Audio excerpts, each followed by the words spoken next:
Services Agency, the Public Health Agency of Canada, and Public Services and Procurement Canada manage the procurement and development of the application, and whether they spent public funds in a way that delivered value for money.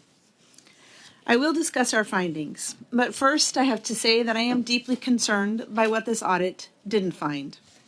We didn't find records to accurately show how much was spent on what, who did the work, or how and why contracting decisions were made. And that paper trail should have existed. Overall, this audit shows a glaring disregard for basic management and contracting practices throughout ArriveCAN's development and implementation. Government organizations needed to be flexible and fast in responding to the COVID-19 pandemic, but they still needed to document their decisions and demonstrate the prudent use of public funds. In this audit, we found disappointing failures and omissions everywhere we looked. Most concerning was that the Canada Border Services Agency did not have complete and accurate financial records. Because of this, we were unable to calculate the exact cost of the ArriveCAN application. By piecing together information available, we estimated that ArriveCAN cost approximately $59.5 million. There was confusion right from the beginning. From April 2020 to July 2021, we found that the Public Health Agency of Canada and the Canada Border Services Agency did not work together to establish each agency's responsibilities for ArriveCAN. In this accountability void, neither organization developed and implemented good project management practices, such as developing objectives and goals, and budgets and cost estimates. In our examination of contracting practices, we saw little documentation to support how and why the Canada Border Services Agency initially awarded GC Strategies the ArriveCAN contract through a non-competitive process. Only one potential contractor submitted a proposal, and that proposal did not come from GC Strategies. We found evidence that GC Strategies was involved in the development of requirements that were used when the agency later moved to a competitive process to award a $25 million contract for work on the ArriveCAN app. The requirements were very specific and narrow. This gave GC Strategies an advantage that other potential bidders did not have. We also found that the Canada Border Services Agency's overall management of contracts was poor. Essential information was missing from awarded contracts, such as clear deliverables and the qualifications of required of workers. When we looked at invoices approved by the agency, details about the work performed and who did the work were often missing. This greatly contributed to our conclusion that the best value for money was not achieved. Finally, we found no evidence that Canada Border Services Agency employees disclosed invitations to private functions they received from contractors, as is required by the agency's Code of Values and Ethics. This created a significant risk or perception of a conflict of interest or bias around procurement decisions. Public servants must always be transparent and accountable to Canadians for their use of public funds. An emergency does not mean that all the rules go out the window, and that departments and agencies are no longer required to document their decisions and keep complete and accurate records. As I said earlier, I believe that this audit of ArriveCAN shows a glaring disregard for basic management practices. As a result, many questions that parliamentarians and Canadians are asking cannot be answered. The lack of information to support ArriveCAN spending and decisions has compromised accountability. Mr. Chair, this concludes my opening statement. We would be pleased to answer any questions the committee may have. Thank you. AG Hogan. We'll start Mrs. Block, please, for 6 minutes. Thank you very much, Mr. Chair, and thank you, Ms. Hogan, and to your colleagues for joining us here today. I know you've had a very busy week. I'm not sure it's going to get less busy as a result of the very scathing report that you tabled on Monday. In that report, you found that there was no evidence of contact between CBSA and GC Strategies to solicit a bid for the initial ArriveCAN contract. However, you did note, and this would have been in section 138 and 139 on page 10, that one bid had been submitted by a company which was not GC Strategies. Now, we have heard testimony at this committee that two options for ArriveCAN were presented. What I don't understand is how the option for ArriveCAN that was ultimately chosen could have been presented if there was no bid from GC Strategies.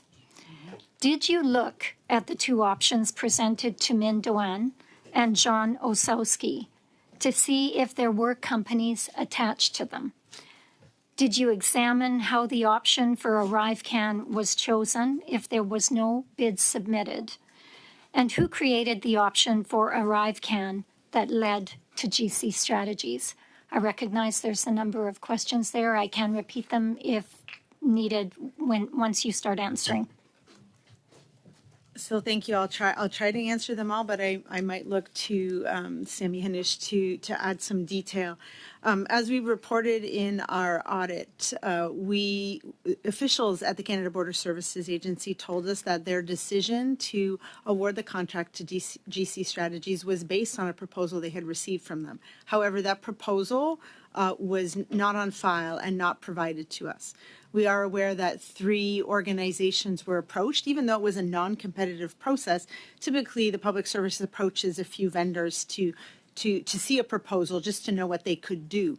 One proposal was received from those 3 vendors, and it was not from GC Strategies, yet the non-competitive contract was given to GC Strategies, and we found very little documentation about interactions with the vendor or the reasons why. We did see an email between the Canada Border Services Agency and Public Service and Procurement Canada authorizing the contract and supporting why to award it to GC Strategies, yet there was no evidence to support the statements made in that email. And that's why we concluded that there was very little documentation or proof as to why they were selected and how they had the skills and competencies to deliver on the contract.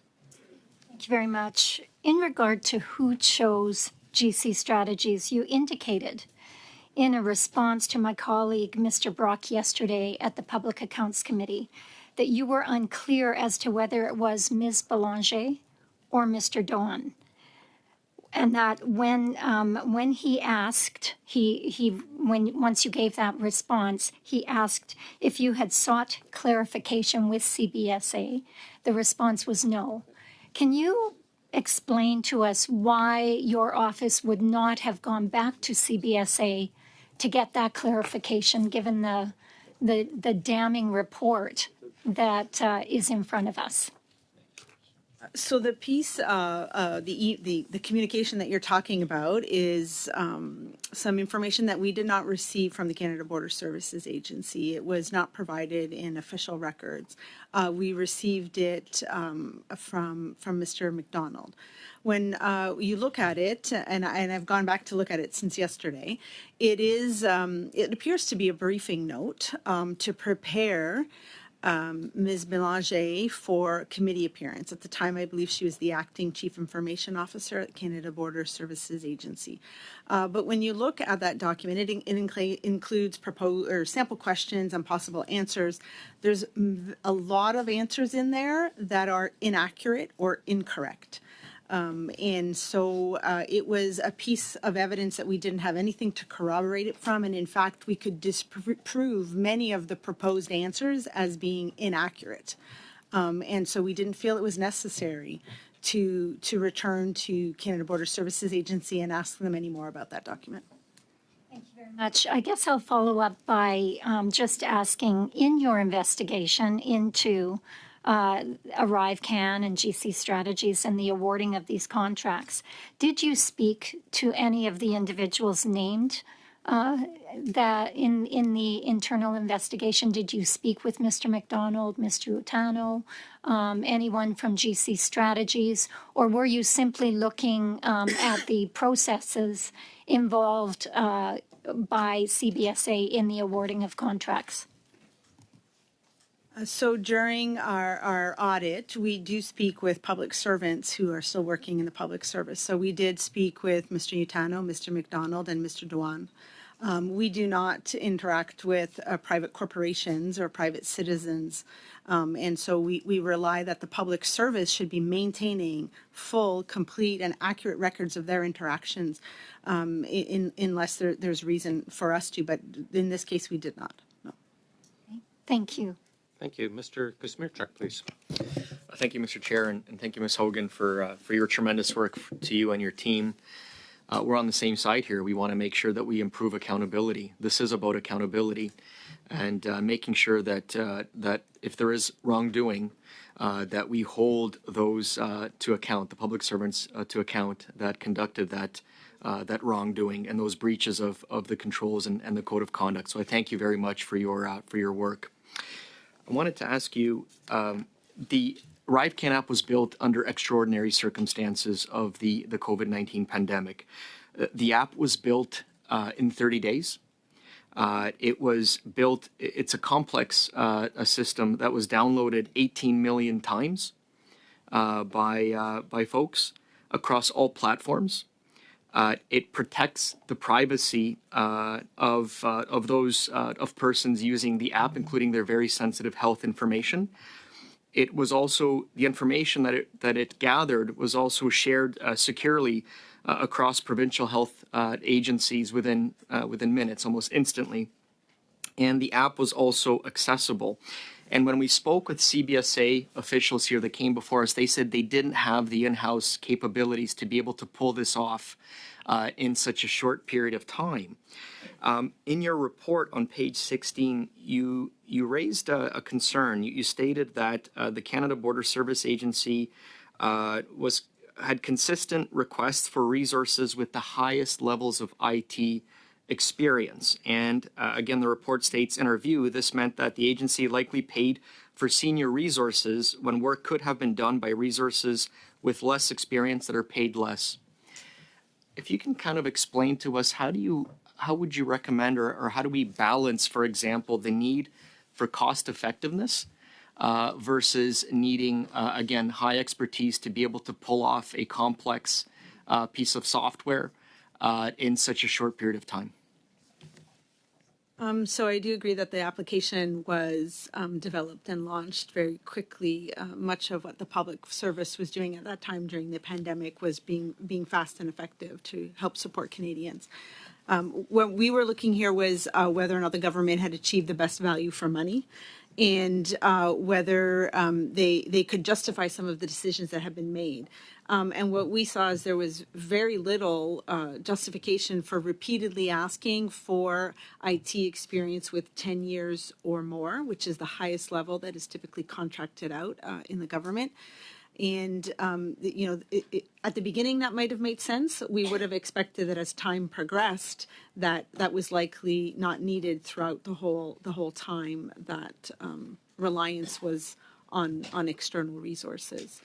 So it's an assessment that normally you would see at the outset, figuring out if you had good project management practices in place, you would do an assessment of the needs and the resources and the skills that you need. And that was one of the things that was missing here, with some of those fundamental project management processes. And so both of those contributed to the fact that the app, we paid likely too much for the app because of that heavy long-term reliance on external resources, often at the highest level. I guess the one last thing I would add about that is we did see instances where individuals who were charged on invoices did not have 10 years of experience or more, yet the government paid the rate of experience for 10 years. So again, contributing to not good value for money. Thank you. I also noticed in your report you had zeroed in on the information science and technology branch of the CBSA, and you raised the issue that one of the issues is that they seem to have a direct path to PSPC. They bypassed CBSA's own procurement directorate. Can you speak about why this is a concern and why this needs to be rectified? So and how big of an issue is that? Sure. So Public Service and Procurement Canada is really the contracting specialist of the government, and they typically play an important role in ensuring that departments follow the policies and best practices in contracting. That being said, every department and agency typically has their own procurement branch that would also ensure that specific policies within the agency or department are followed, and usually be sort of that intermediary between the business owner, those looking to contract out or do something in the department and agency, and Public Service and Procurement Canada. So it's another layer of ensuring that policies and procedures are followed, that the government achieves best value for money.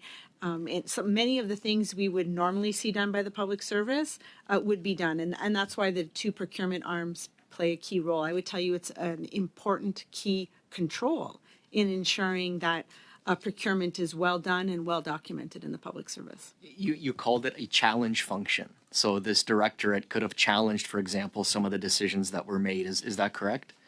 Public Service and Procurement Canada Yes. is the challenge function. They're the ones who, in this instance, we saw them, push back when Canada Border Service Agency said, we're going to do a sole source. They said, well, why not do a competitive process? Why not try to run a shorter one? Ultimately, the department doing the contracting, in this case, Canada Border Service Agency, has the final decision, and they decided at the start to do a non-competitive contract. So the challenge function comes from PSPC. The internal procurement branch is there to help ensure that policies are followed and that controls are in place when it comes to contracting. Sir, that is our time. Mrs. Vignola, please, for 6. Merci. Thank you, Chair. Ms. Hogan and Mr. Hayes and Mr. Hanouche, Ms. Desprez, it's been a very busy week for you. I can well imagine. I would like to sum up what you said in your opening remarks. Processes were not respected. Not only were they not respected in terms of awarding contracts, in addition, there is a lack of documentation to support the decisions that were taken, if I've understood correctly. And these processes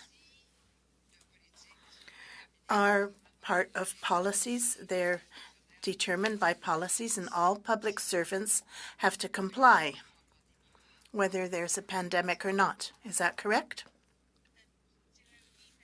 I would say yes, but I would say that at the beginning of the pandemic, the Treasury Board had given flexibility to the public service so that they could respond effectively and quickly to serve Canadians. But that flexibility came with a reminder that decisions taken had to be well documented and to have proper accountability. And I recall that Treasury Board's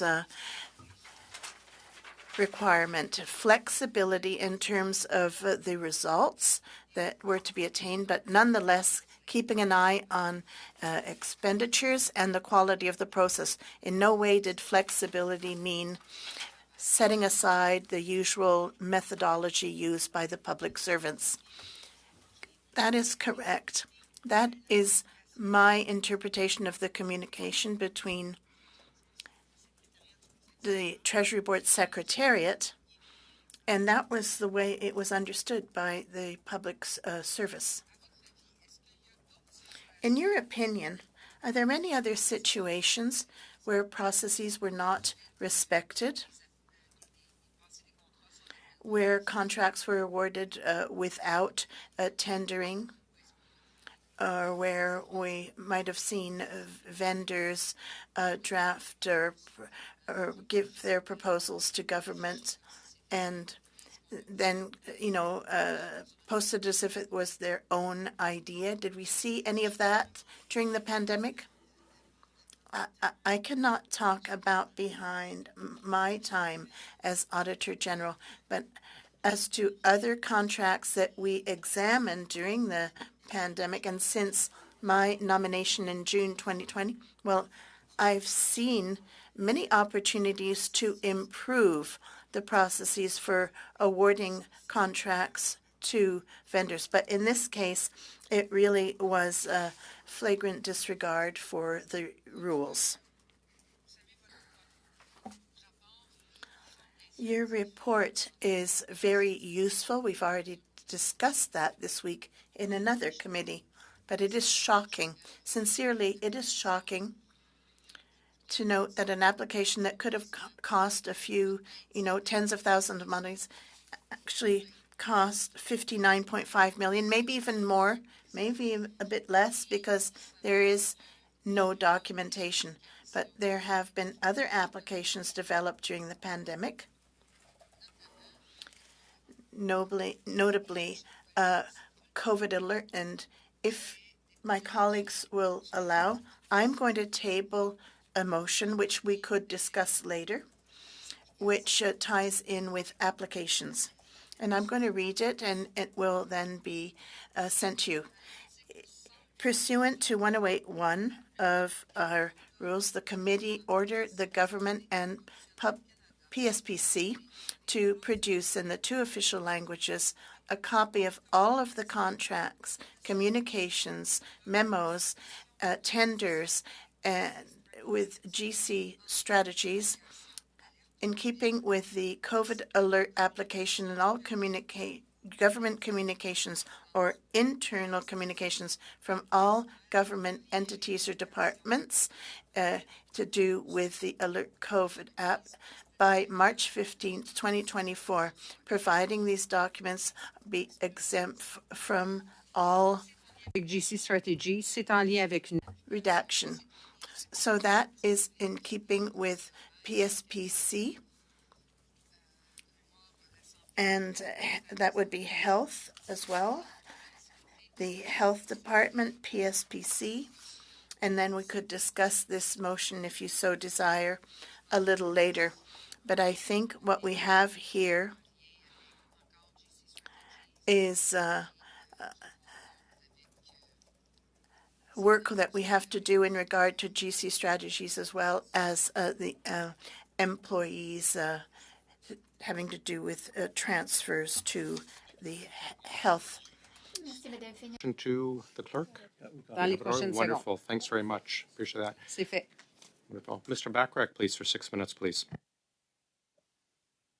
Thank you, Mr. Chair, and thank you to the Auditor General for appearing on this very important topic. And I must say that there's a lot of anger and frustration around the findings of your report, and I think rightly so. When we look at $50 to $60 million, I represent a region in Northwest British Columbia that is mostly rural and remote communities that have a huge number of needs that could be taken care of with $50 to $60 million. I think of the city of Prince Rupert that desperately needs to replace its water pipes, and needs tens of millions of dollars of investment in core infrastructure. I think of Smithers, Fort St. James, Port Clements, all of them need wastewater treatment facilities that cost millions of dollars. Takla needs a new school. These are all things that could be funded with the money that this government wasted on this app. And it's frustrating and angering that gross either incompetence or negligence or certainly what looks like misconduct has led to so much public money being wasted. So I'll start on that note. The questions we have really have to do with procurement more broadly and the use of subcontractors to do the work that the public service should be able to do. And I'll start with paragraph 1.39 of your report. You noted that GC Strategies was awarded a contract for ArriveCAN without any documentation and without having submitted a proposal. And your report says, quote, there was no evidence that the agency considered a proposal or any similar document from GC Strategies for this non-competitive contract. I'm curious what documentation your investigation was privy to in this regard. Was it only emails, or were you able to examine phone records, text messages, et cetera, on both personal and government devices? And do you suspect that the discussions with GC Strategies to be awarded the contract took place on channels that you didn't have access to? So normally we look to official records of the organization, however they might be maintained. And I guess it's important to highlight that items like text messages or emails or MS Teams conversations are meant to be transitory. So normally in an audit, unless they're of business value, in which case they should be saved and kept in official repositories or official documentation. In this case, because there was so much missing information that the files were rather thin, we did turn to these transitory documents to try and hopefully fill in some of the blanks. But when it came to a proposal, as I mentioned earlier, while we were told that the decision was based on a proposal submitted by GC Strategies, there was none for us to review or look at. And we didn't need a big deck. We would have expected anything to just outline what GC Strategies could do and demonstrate how they had the skills and competencies to deliver on the needs of the government. And we did not see that. Just following on that question, did you come away with a sense that officials in charge of this project were using certain channels because they were less likely to be scrutinized? Again, I can't speak to the intent of what they were doing. What I can tell you is at times we did have to go to either emails to find some evidence of discussions or exchanges. At times, some of the documentation was maintained by Public Service and Procurement Canada, and it was provided to us. But all of that should have been maintained by the Canada Border Services Agency, as they were the ones who are entering into the contractual relationship with the vendor. And they have an obligation to make sure that that's properly documented to show accountability for the use of public funds. On the topic of public service capacity, and you mentioned the fact that the government was essentially paying for top-tier resources, but the people doing the actual work on the project were less experienced and less skilled. Was there a considerable amount of work done on this app that could have been accomplished by the public service itself, in your view? So at the beginning of this, we did look to see whether the Canada Border Services Agency and the Public Health Agency of Canada had done an assessment, and they did. It was a quick, small assessment, but it was an assessment that the public service did not have the skills and, more importantly, the capacity at that time to develop this app. And I think it was a reasonable decision to seek out support from third party, from the private sector, to develop the app, given the circumstances, if you put yourself back in March and April of 2020. But what we would have expected to see was that eventually that dependency on a contractor would have decreased over time, so as to show that you are either transferring parts of the operation, the maintenance or the ongoing day-to-day functioning over to the public service, and that you were upskilling or transferring knowledge to the public service to be able to diminish that dependency on a third party, and we did not see that. Thank you for that. Now, You've got about 10 GC seconds, strategy- Mr. Backrack. Okay. GC Strategies is essentially a headhunter. Can the public service not do its own IT recruiting? It seems like a role that surely could be accomplished by the public service itself. Again, that was a decision we were hoping that we would have seen properly documented. Why GC Strategies, and how do they have the skills and competencies to develop the ArriveCAN application? And we did not find documentation to support that. Thank you, Ms. Hogan. Mrs. Kusi, please, for 5. Thank you, Chair, and welcome back, Ms. Hogan, to our group. You stated in paragraph 1.19 that 18% of invoices submitted by contractors did not have supporting documentation to explain if expenses related to ArriveCAN or other IT projects. You also state that GC Strategies was paid $19.1 million to build ArriveCAN, $8 million more than $8 million than we projected previously. Is there a possibility that this number is higher than $19.1 million due to the pay discrepancies? So the breakdown in that exhibit is the dollars spent allocated by contractor on ArriveCAN. What's important to know there is that's what the Canada Border Service Agency and their financial records have said was paid to a vendor and allocated to that contract. We had difficulty at times seeing the evidence to support that the expenditures on invoices were actually linked to ArriveCAN and not another IT project. So the dollar amounts listed by vendor could be higher or lower.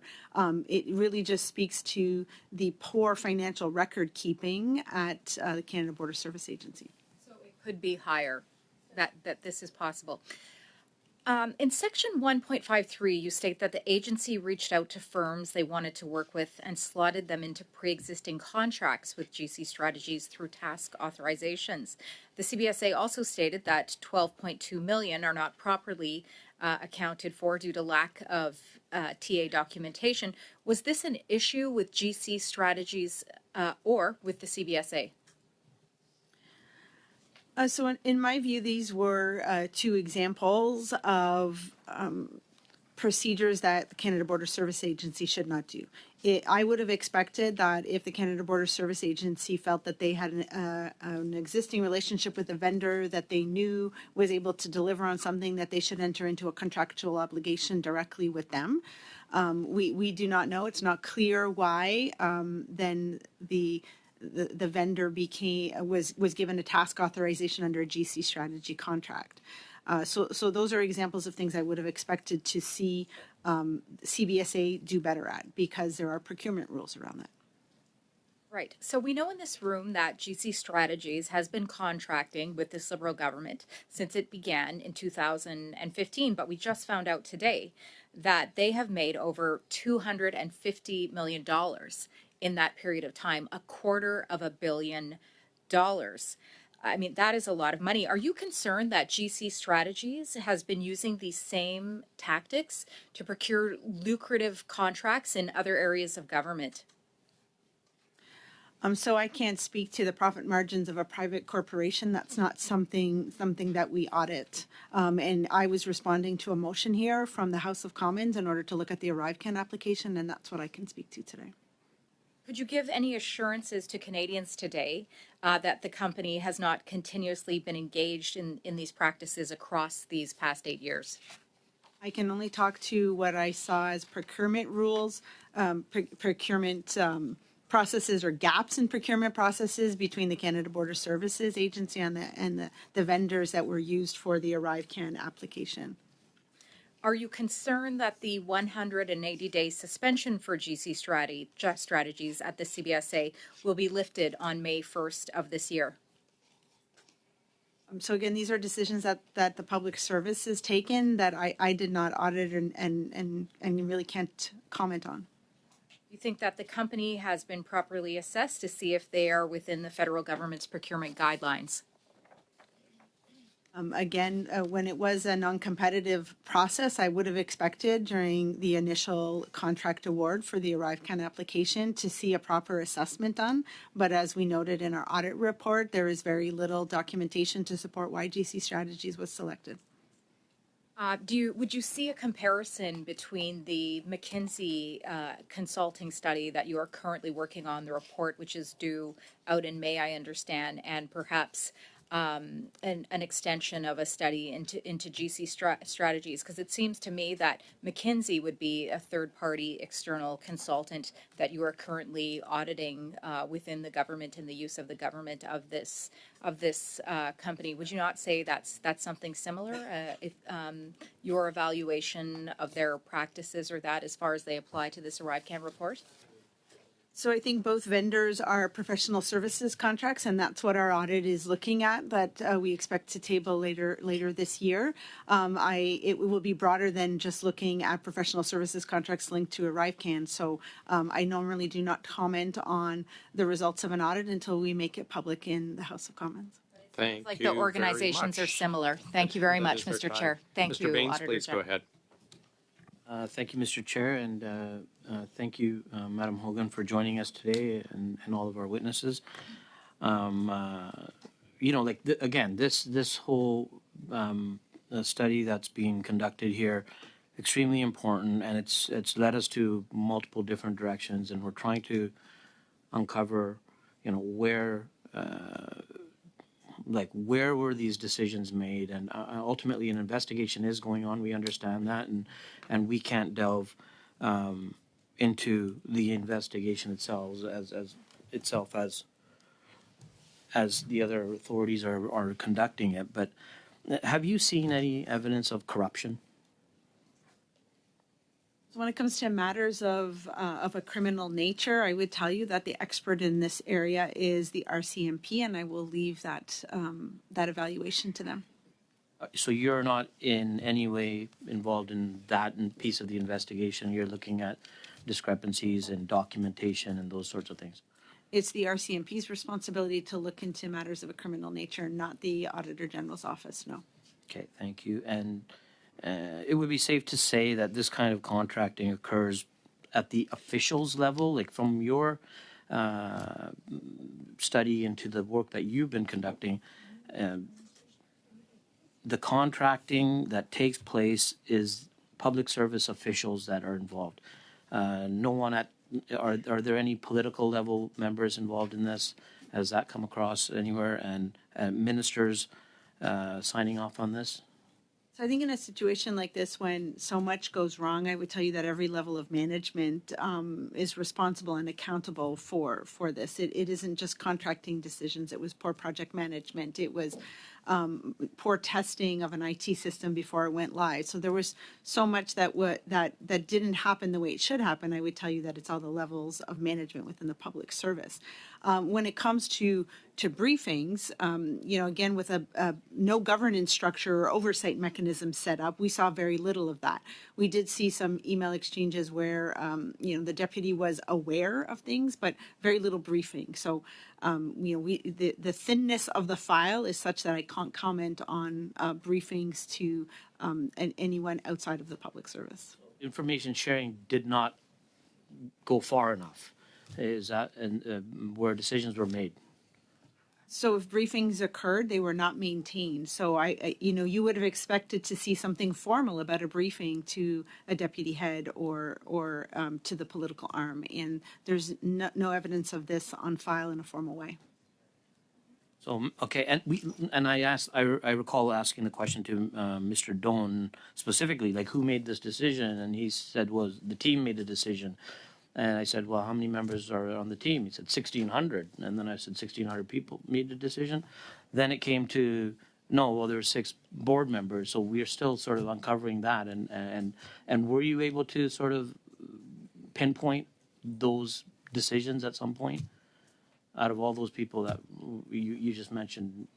So as we noted in the audit report, we were unable to determine exactly who made the decision to award the contract to GC Strategies. And I guess I would tell you two things. One is I would expect that a deputy head is always answerable for all questions that happen in their organization. And that's why management plays an important role. The assistant deputy ministers, the director generals, the directors, they all play an important role in ensuring that policies are followed and the right tone is sent so that files are properly documented. In this case, what we did see around the decision is that the executive director signed off on a contract requisition, which is authorizing Public Service and Procurement Canada to issue the contract. In my view, when a public servant exercises the delegation of authority that is given to them, that comes with responsibility and accountability. Now, if they felt that they had been pressured or didn't want to do this, then they should have informed their supervisor, someone else in the agency, or followed any of the mechanisms that are available when they feel that they're being pressured. And we saw none of that. So There's no evidence of that. So we saw that the executive director signed the contract requisition. And in my view, that comes with responsibility and accountability. Thank you. All right. Thanks very much, Mr. Baines. You had about 10 seconds left, but I'll add it on to your next round. Mrs. Vignola, please, for 2.5. Merci. Thank you very much, Chair. Ms. Hogan, earlier you said that there was no trace. Well, there were invitations issued for dinners, but there was no trace of these invitations or the gifts received. But is there a trace that there was acceptance on the part of the public servants of these invitations? And we see the code of conduct of the CBSA requires that employees advise their supervisors, and we saw no evidence that this was done. I discussed with certain individuals. They confirmed if it was done verbally, we don't have any evidence, but it's important to have this documentation to show that there was a process in place to avoid the conflict of interest or apparent conflict of interest, but we saw no such documentation. So we have the evidence that they went to those dinners? We have no evidence, but the code of conduct is such that even if you don't attend, you have to advise your supervisor that you received an invitation. So based on interviews, we cannot answer the question with certainty. Earlier, there was talk about the Treasury Board Secretariats urging that flexibility in terms of achieving results and due diligence. Now, with that Treasury Board advice, did the Treasury Board issue any steps to follow, or was it just a directive or advisory? There was a letter sent to the public service, sent by the Treasury Board Secretariat. And this was very clear. Flexibility in the usual processes, which are sometimes very stringent, but decisions taken had to be documented. So there was no requirement as to how the documentation had to be done, but decisions need to be documented for accountability to Canadians. Mr. Bacharach, please, for 2.5. Thank you, Mr. Chair, and thank you, Ms. Hogan, for your responses so far. I think, we're getting to this question of whether this is a situation specific to the ArriveCAN app and specific to the conditions of the pandemic, or whether this is something more systemic throughout government procurement. And recalling the circumstances in which the ArriveCAN app drew people's focus and attention, it really started with the public health components of the app, and now we're talking about potential misconduct when it comes to procurement. Is this something that is likely to be a problem across government procurement in your view? So I can't really speak to that because this audit was really focusing in on the procurement process around ArriveCAN. I can tell you that the procurement ombuds, who recently released a report, looked at procurement at the Canada Border Service Agency and raised similar concerns. I would tell you that our recommendations were rather quite aligned.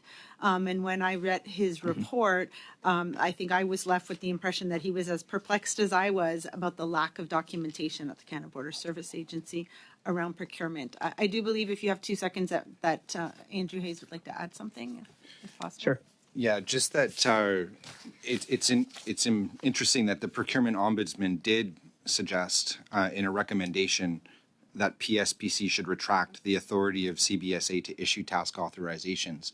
That's a pretty significant recommendation, and I think when the president appeared yesterday at the Public Accounts Committee, she mentioned the fact that actions were being taken that she described as belts and suspenders to address what might be issues that could be a little bit broader. She's taking a different approach that might be more severe right now.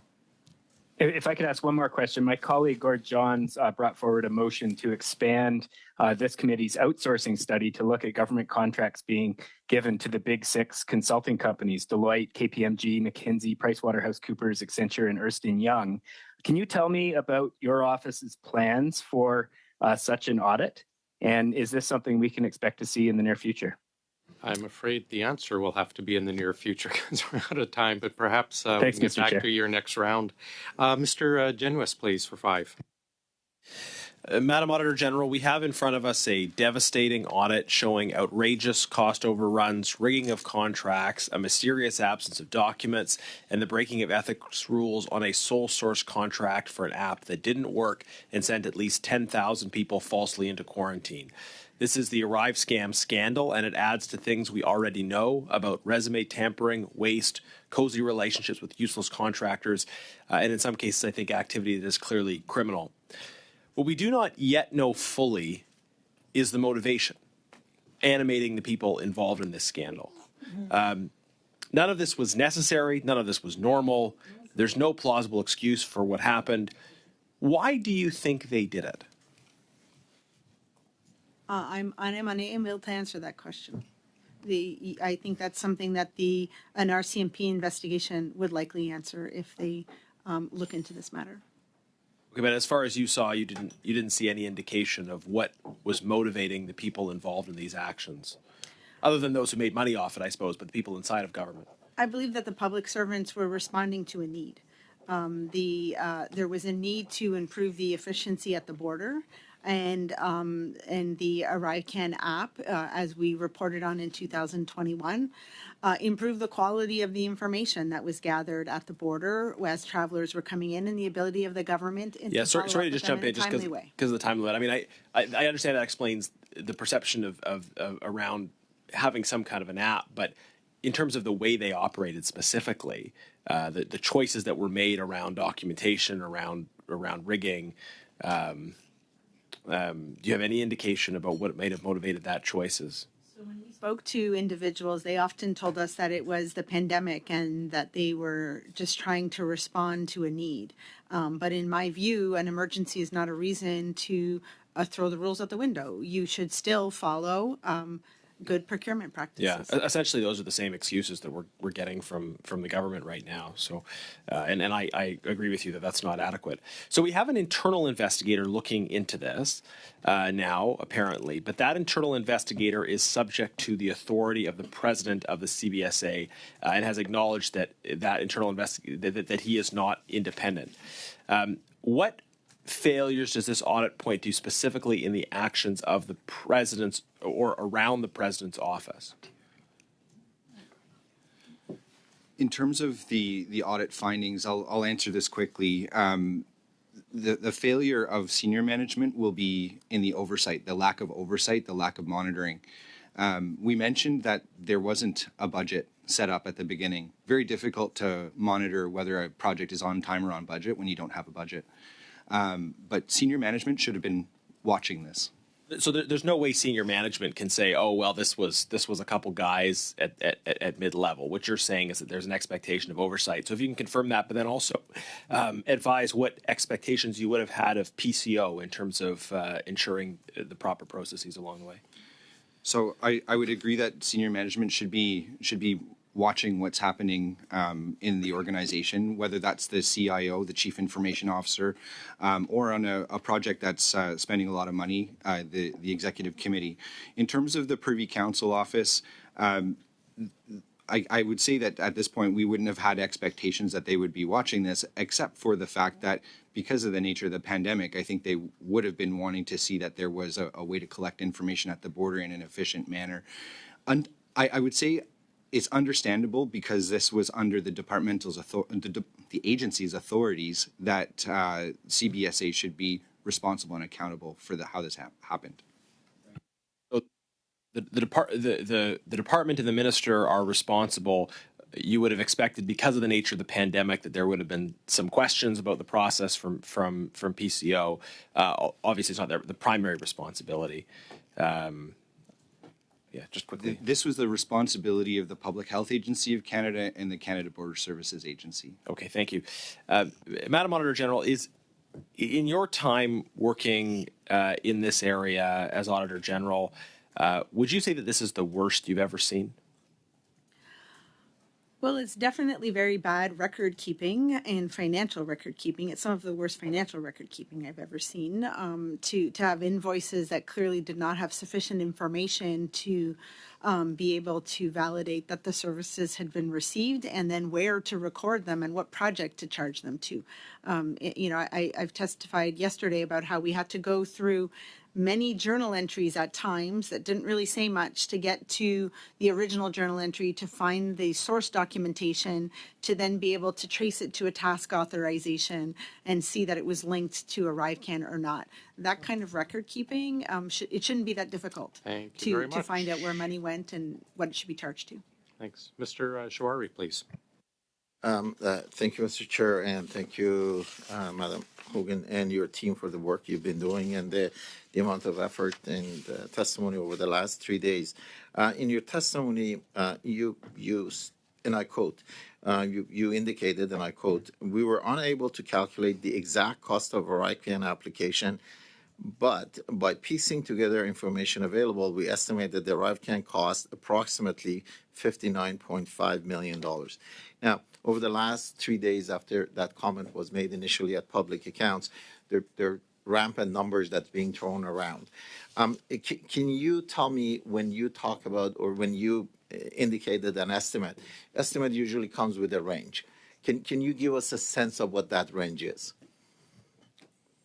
So when we said estimate here, it's because we're unclear whether there are additional expenses that I cannot guess that. Can the application be $8 million? No, there were many invoices, and very clear that a lot of these expenditures were linked to the ArriveCAN. Fair enough. Did you have an opportunity to look at? I know the breakdown of 59.9 is associated with how much is went to each one of the contractors. Did you ever came across any document that says this amount of money was gone to the development, this amount of money was gone into implementation, this amount of money gone to rollout, this amount of money was post-implementation support, document tracking, maintenance, passing this document? Is there any document around that we can really understand what is the development cost of that application and what's the other costs associated with it? So I have seen a document that's available on the Canada Border Service Agency, I think, website. There's a document you can see there that breaks down. At the time, it was $55 million, I do believe, and it's broken down like that between cloud, between a call center, and so on. But we had difficulty just piecing it by contractor, that we didn't try to piece it together by type of work. In public accounts, I was part of the group that MPs who were there. You talked about the value of money, and in your opinion, and I'm seeking clarification, do you think there was value for money that we received?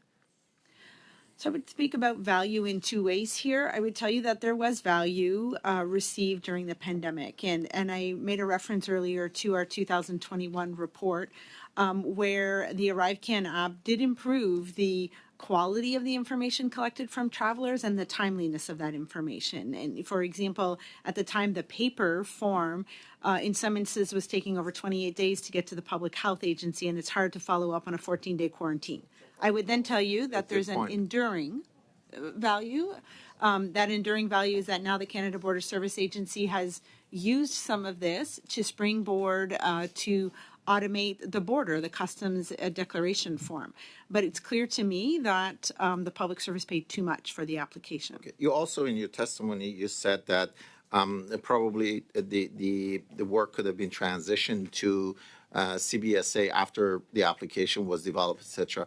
Did you look into whether the CBSA, even at that time, had the capacity and the resources and the knowledge to be able to handle the support that's needed? Because I don't know. I see a lot of concerning issues, and thank you for highlighting it. And also, the CBSA has agreed to it. But does CBSA really have the resources to be able to even support an application like this? So there were many factors that contributed to our assessment that this was not the best value for money. The one that you're highlighting is the long-term dependency on external resources. I would have expected to see CBSA do that analysis. You shouldn't embark on something and have a long-term objective to stay dependent on a vendor. You should be able to transition internally. You, in your report, you indicated that there was a modification that made that led to about 10,000 people by mistake being held, going to quarantine. Did that study also had any numbers around how many times? I know my colleague talked about the 18 million download, but how many transactions had gone through that application?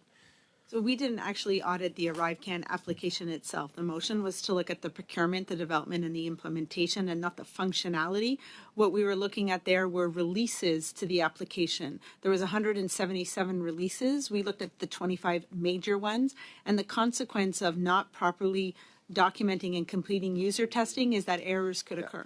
Which we agreed on. It just, with about 5 seconds to go, 60 million transaction was done. If you look at it, that's over $60 million. That's about $1 per transaction. And if I evaluate an application out there that is worth the $1 per transaction and manage that, I think we can go back and figure out how much the value of that application is. Probably that's one way we could look at it. And thank you for your consideration, sir. You gave me 27 seconds extra. Everyone else always runs over, but never yourself. So I'm glad to give you that extra moment, Mr. Joari. Mr. Brock, please, for 5. Thank you, Chair. To the Auditor General, we talked yesterday at Public Accounts regarding performance bonuses at PHAC, that during this boondoggle that wasted over $60 million of taxpayer funds, they wanted to reward themselves with bonuses to the tune of almost $340,000. When I asked Erin O'Gorman, president of the CBSA, she was hesitant to provide me with details. As part of your mandate, did you uncover any evidence to suggest that Ms. O'Gorman and other senior executives and other employees of the CBSA had bonused themselves while fleecing taxpayers? So when we looked at this, we weren't looking at HR matters or compensation, so I have no comments to provide on that. I want to focus in on 1.44 of your report that talks about you not examining any work around ethics and code of conduct because of the RCMP investigation and the internal investigation.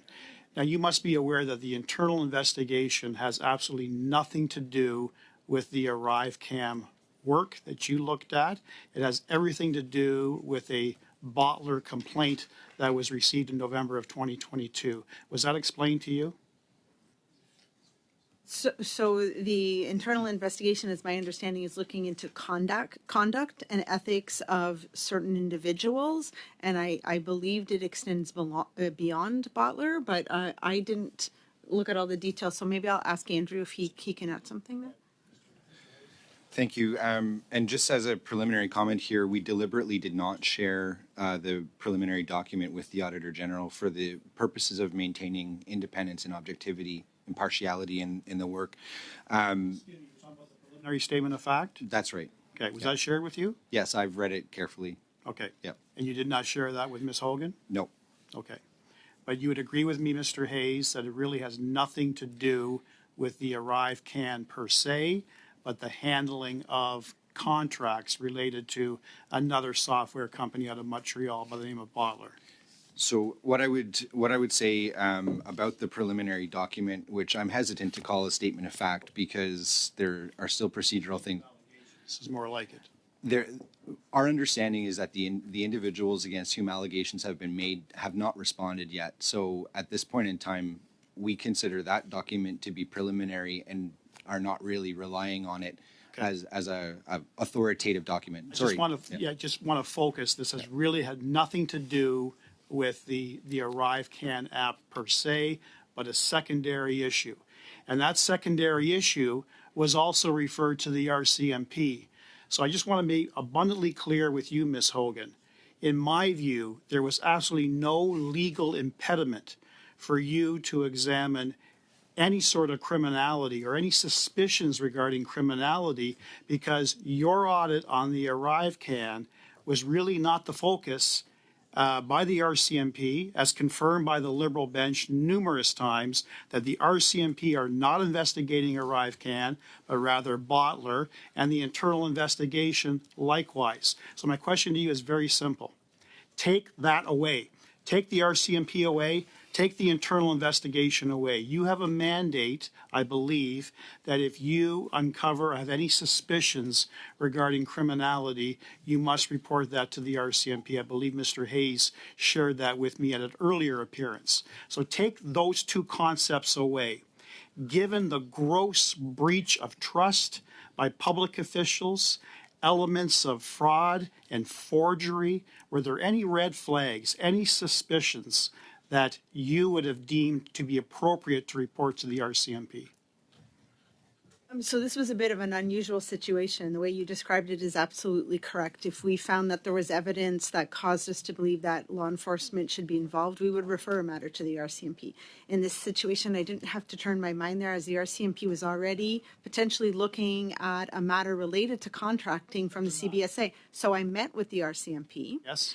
And I talked to them in generalities about our findings because our report had not yet been made public, and so said to them once it was made public, if they would like to have access to our file to see our evidence, that they should send me a production order.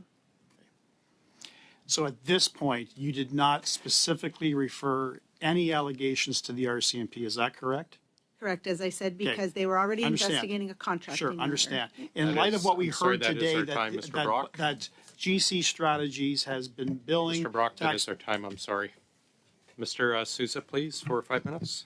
Thank you, Mr. Chair, and thank you again for being here today and providing us some insight into some of the things that are very worrisome for all of us concerned. And Ms. Hogan, you mentioned that there was no indication of capabilities of certain contractors to do the work, yet ArriveCAN was established, substantive and very complex issues were dealt with, millions of Canadians and border crossing measures were taken. To your admission, this actually improved information exchange in order to support the process. So the indication of capability may not have been there, but certainly the results, are they positive? Did it accomplish what it intended to do? Well, as I said in our 2021 audit, where we followed up on border measures, we did highlight that the ArriveCAN application improved the quality of the information that was collected from travelers and hence the timeliness of the government's follow-up. I should note, though, that there was still 2/3 of travelers they did not follow up with, but it was still an improvement from at the start of the pandemic. I agree, and certainly the alternative would have been worse.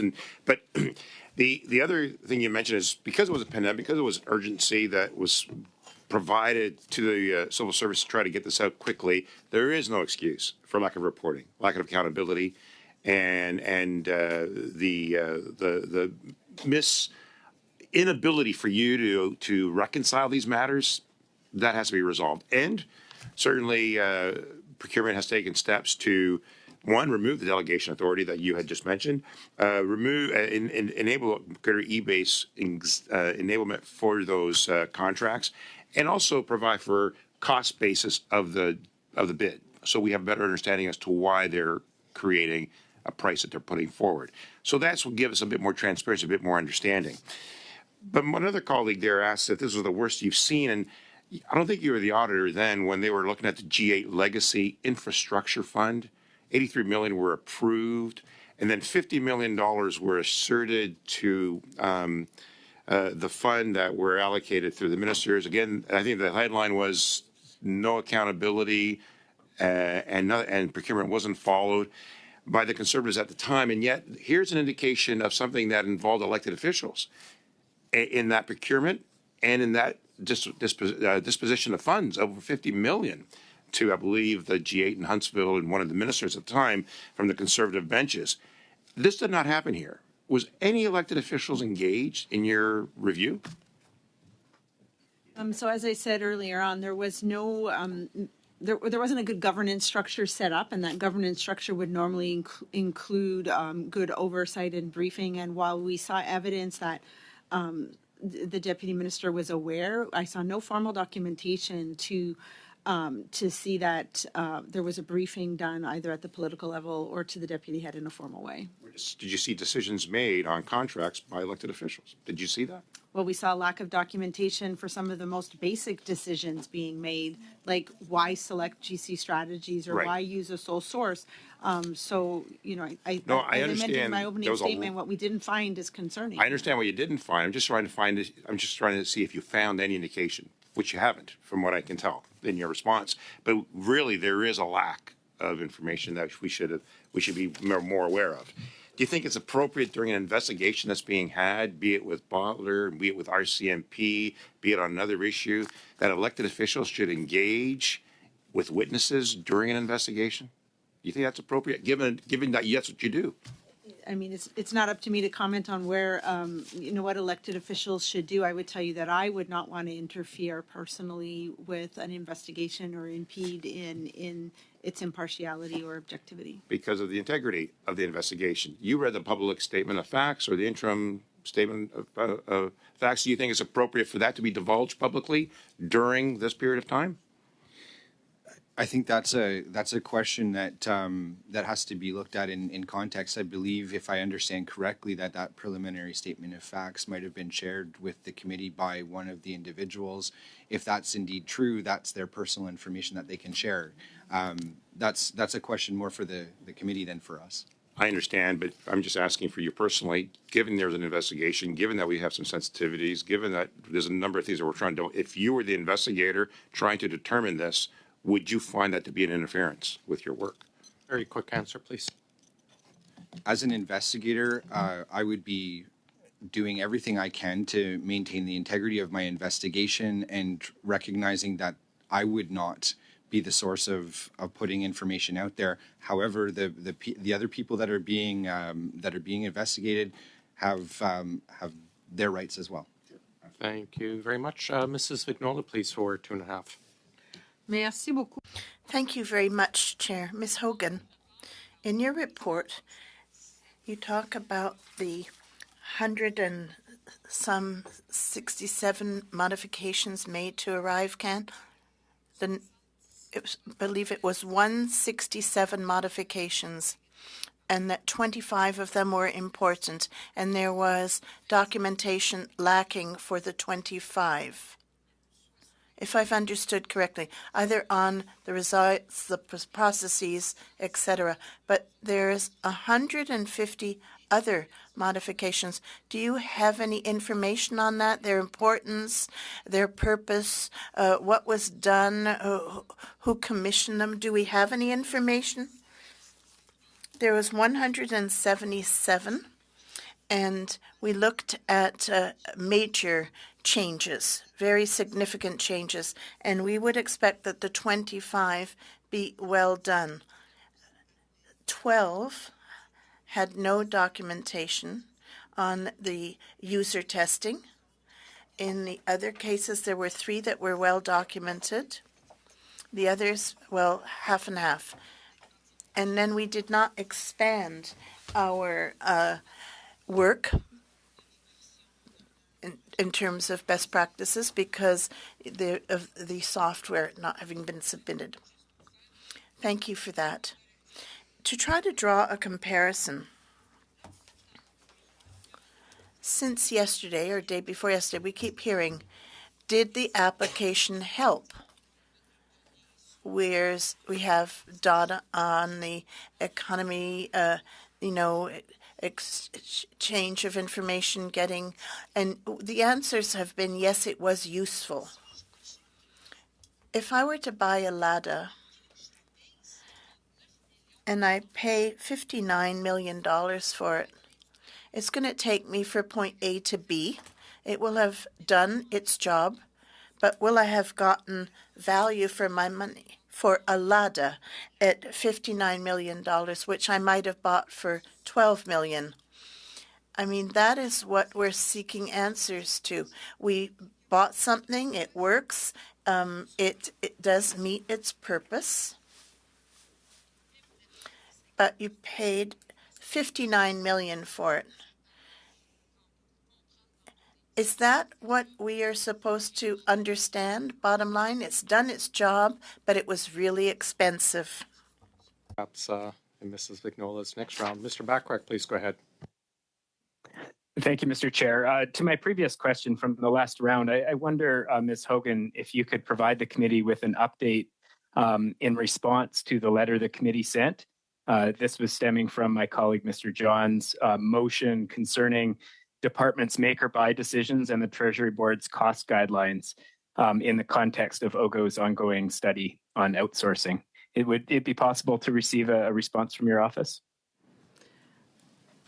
I'm not exactly sure what you're referring to, so I haven't received a letter or a notification, but we always respond to letters that we receive from the House of Commons. Okay, perhaps we'll follow up outside of this meeting. My understanding was that a letter was supposed to have come from the committee requesting a particular audit.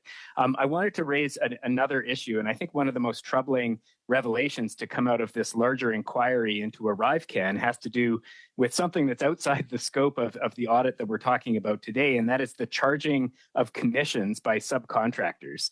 And we understand that those commissions can be between 15 and 30%, and you've made comments about value for money to the Canadian public. And, if there are two layers of subcontractors working on these projects and each of them charges a 30% commission, then all of a sudden you're in a position where, more than half the money is going to people who don't necessarily do any work on the actual project. Now, it seems like this is something that we need to get a better sense of. And I wonder, as Auditor General, if you can point this committee in a direction in terms of how we can further investigate this issue of commission charging by subcontractors who don't do any work and the cost that is imposing on the public purse. I mean, there are many hypotheticals there. I guess what I would tell you is that this is why a competitive process is really important.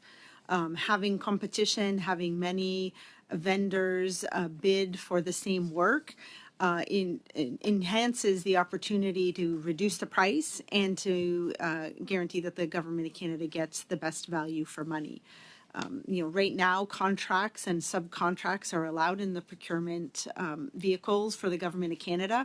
What I would expect to see is that the essential requirements that are in the main contract are then carried through to the subcontract, and it would be the responsibility of the public service to make sure that that happens. So, for example, that security clearances be carried through to subcontractors, that skills be carried through, but that monitoring rests again with the public service. Thanks very much. So in your view... No, I'm sorry that sorry, is our Mr. time. Chair. Thank you Mrs. very much. Bach, please. Thank you, Ms. Hogan.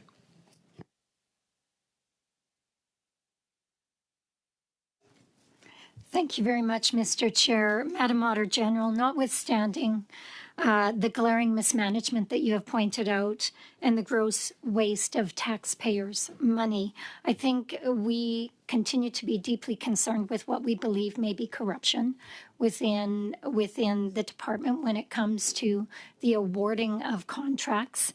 in the course of our study of ArriveCAN, and I'll perhaps follow up on what my colleague Mr. Bacharach was talking about or questioning you about, we have had extensive issues with scrutinizing subcontractors. We know that we do not have the ability to scrutinize them in the same way that we do contractors.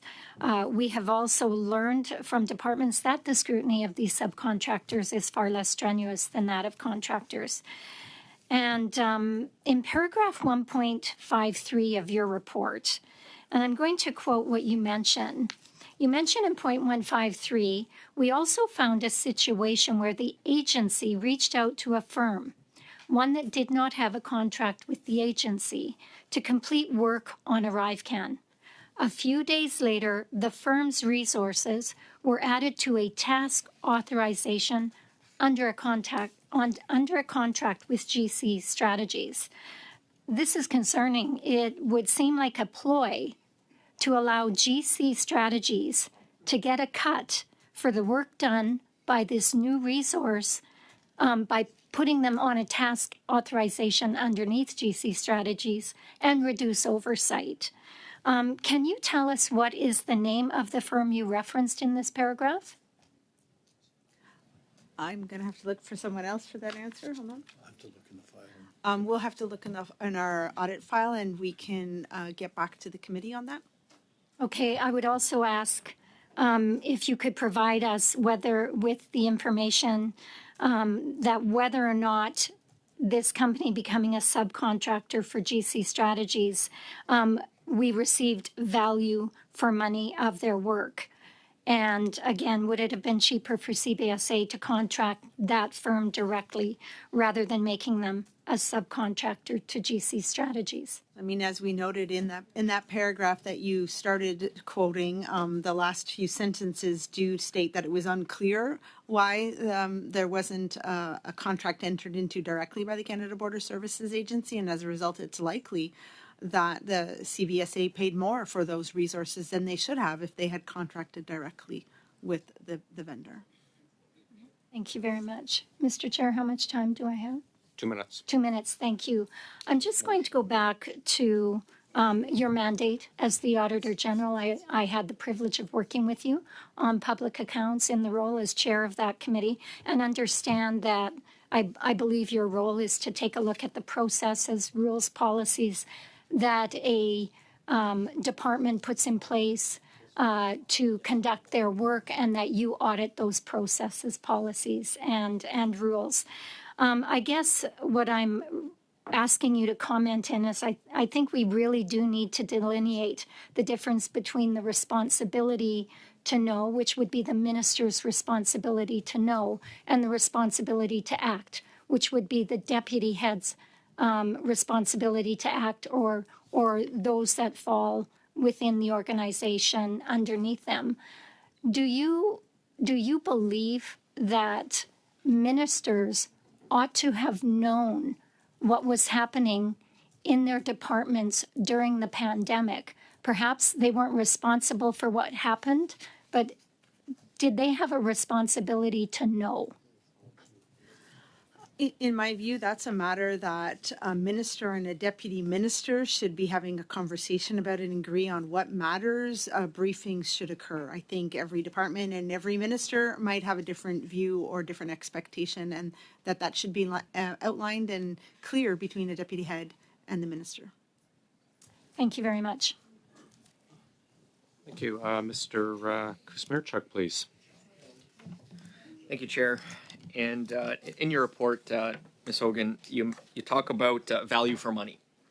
And the three pillars of value for money are minimizing consideration of economy, so minimizing cost, efficiency, maximizing output, and effectiveness, fully attaining the intended results. And your findings demonstrate to us that the conditions were not there for Canadians to have trust or confidence that Canadians were receiving maximum value for money. We need, moving forward, or what we didn't have strong record keeping, as you mentioned. Strong oversight was lacking.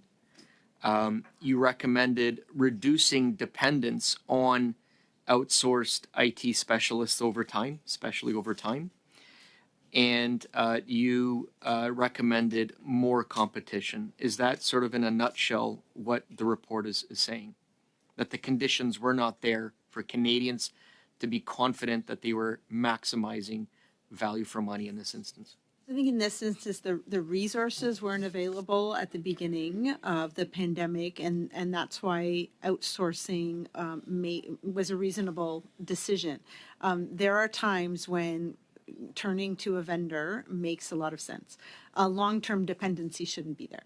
We concluded that the app was effective, as I mentioned in 2021, but it was not efficient or done with due regard for value for money.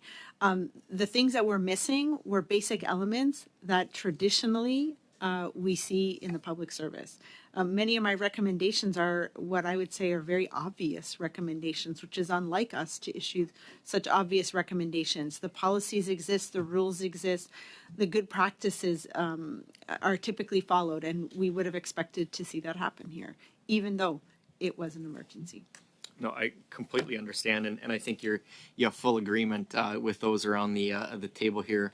The major significant shortcomings that we saw when it comes to, again, record keeping, oversight, competition, and again, just simply the conditions were not there to make sure that Canadians could get fair value for money. I did want to talk about effectiveness for a second, and I do have a unique vantage point as an MP in a border community.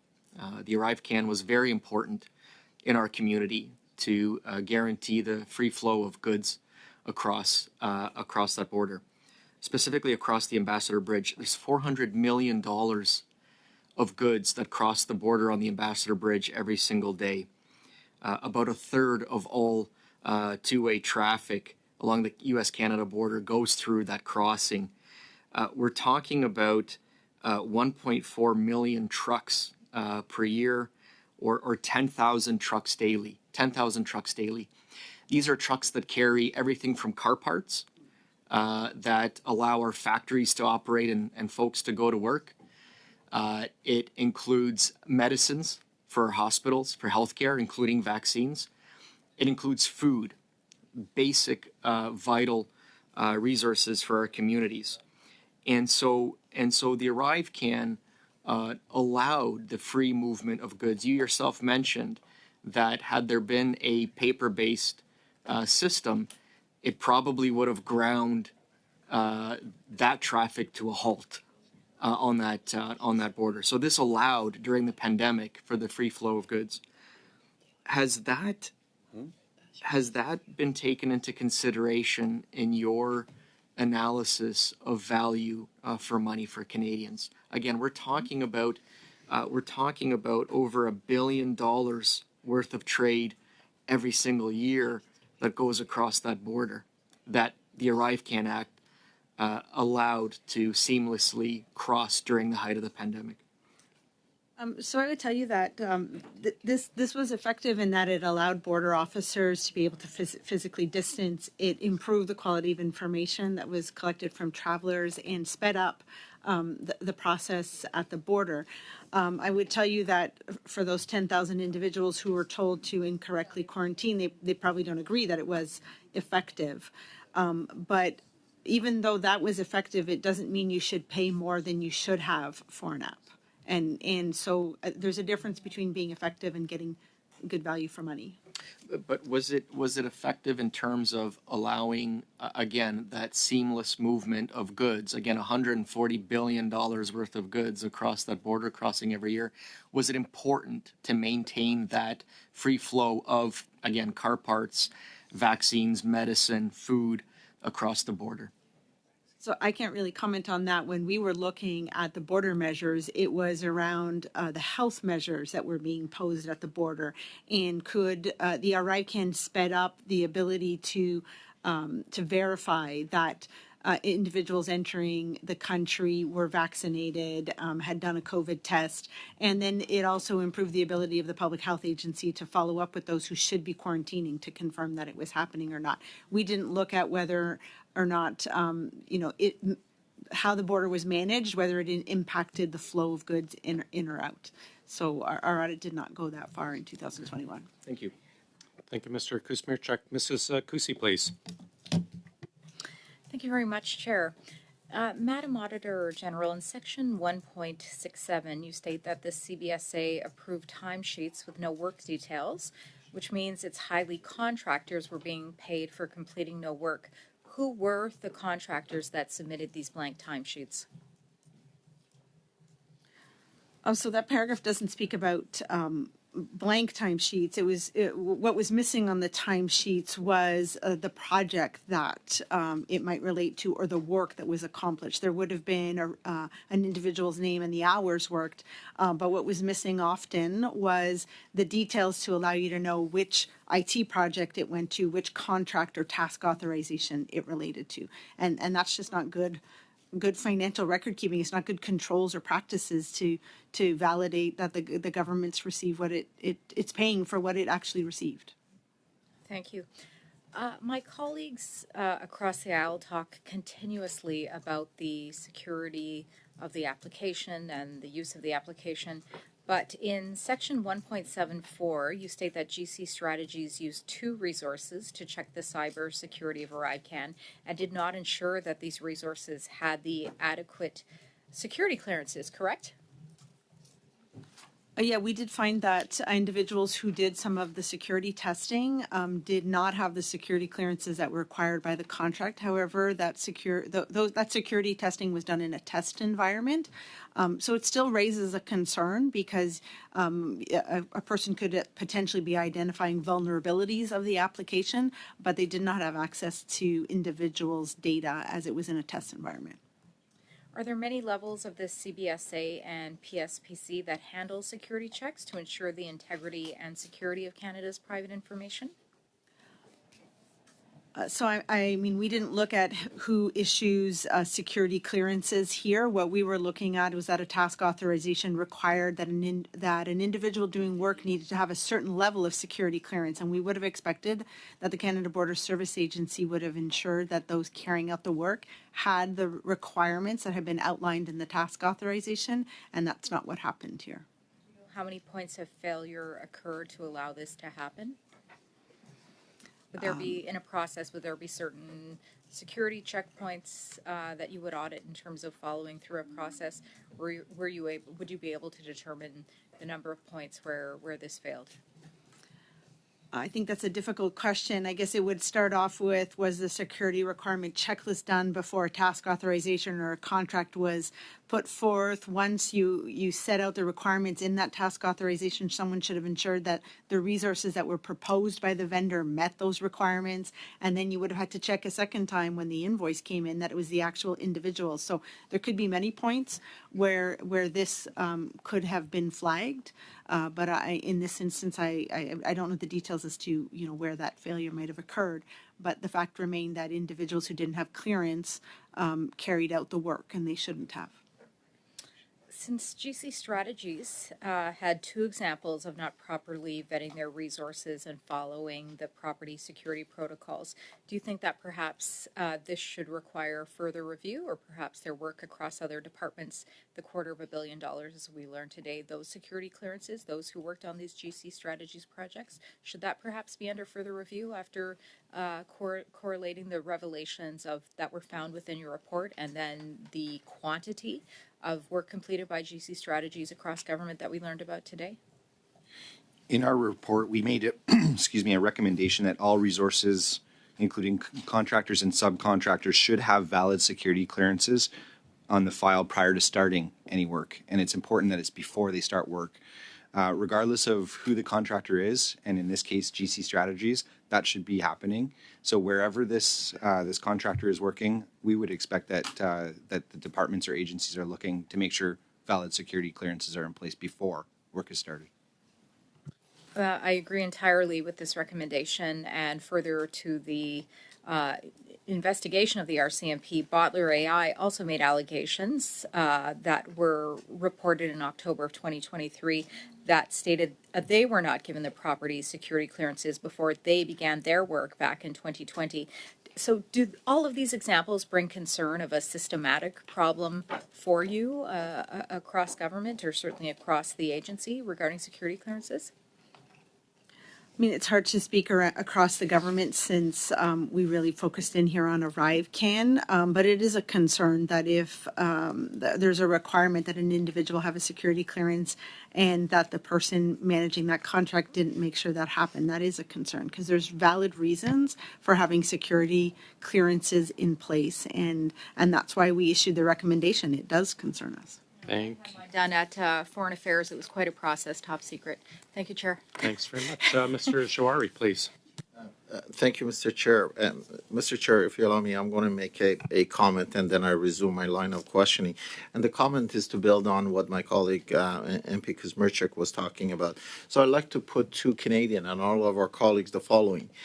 If there was an e-commerce application who had 18 million users and processed 60 million transactions and facilitated over billions of dollars of monetary transaction, what would its valuation be today in our market? There's a big difference between the cost of developing an application in new code and what is valued at. And I leave it as that. If you're interested, go do a little bit of research to understand what the valuation of such an application it is. Thank you for indulging. Madam Hogan, back to you. You talked about the deputy head being accountable and the executive director being responsible. In consulting, we have a concept that's called RACI: responsible, accountable, consult, inform. That's what RACI stands for. So you said by the virtue that the executive director has signed that authorization requisition, that individual is both responsible as well as accountable. So I'm finding a conflict, and I'm hoping that you would be able to clarify. In one hand, on the accountability goes to the highest level, and you identify deputy head. On the other hand, the responsibility is that. Can you help me clarify that? Who's ultimately accountable and who was responsible? So the origin of that statement about deputy head accountability is rooted in the Financial Administration Act that makes it clear that deputy ministers, in this case the president of the agency, are the accounting officers for the departments or agencies for which they're responsible. They are answerable to Parliament for all of the activities of their organization.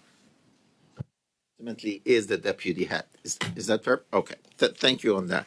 Now, there was you indicated that there were lack of transparency or lack of document in determining how many of the department officials attended these events, because you're saying that there were emails, and the emails they requested the officials to attend these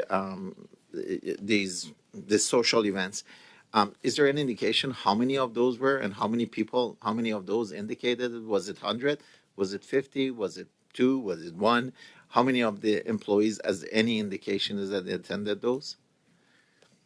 So we were talking about invitations that we saw that vendors sent to individuals linked to ArriveCAN. So I think I have to start with that it is linked to ArriveCAN. We didn't do a bigger, broader search across the Canada Border Services Agency. In this instance, we saw 3 to 4 vendors who sent invitations to individuals in the IT branch. Was that 10, 20, 100? As I said, I don't have a comprehensive list, but I Okay. can tell you there was 3 or 4 vendors who invited at least 5 5 Canada Border Services employees. There was another half a dozen individuals on those emails as well that because we couldn't see the extensions, we were not exactly sure if they were Canada Border Service employees or other. The level that these 5 individuals from CBSA were It would invited. go from the assistant deputy minister down to the working level. Okay. And you don't know how many times the invite was there? Is it five times? No, I do not know who attended, and I do not know that any of them, in accordance with the code of conduct of the agency, reported this to their supervisor. Okay. Well, thank you very much. Mr. Chair, you gave me 27 seconds. I'm going to give you back 27 seconds. Thanks very much. We're going to switch over to Mrs. Vignola. A.G. Hogan and Mr. Hayes, we're just distributing to you just a letter you wrote to us. I think that's what Mr. Bachrach was referring to. So I wanted you to have it in case he brings it up in his intervention. Mrs. Vignola, please, for 2.5. Merci beaucoup. Thank you very much. I'm not an auditor general. I don't plan to become one. This is, I feel passionate about this. We read through all this and think about government transparency and all the information we can see. To do your study, you did the analysis of, documentation. For what period? The period we covered was January 2019 to 31 January 2023. That was the period that we examined the documentation for. Then, of course, you do work subsequently, discussions, and so forth after that end date. I can compile a list of data. I haven't finished my own analysis. Is it commonplace that a company in a single day receive up to 3 contracts for contractors for a total of $1 million? 3 different contracts? Is that commonplace? Is that a genuine question? Because I find that shocking. Well, there are regulations.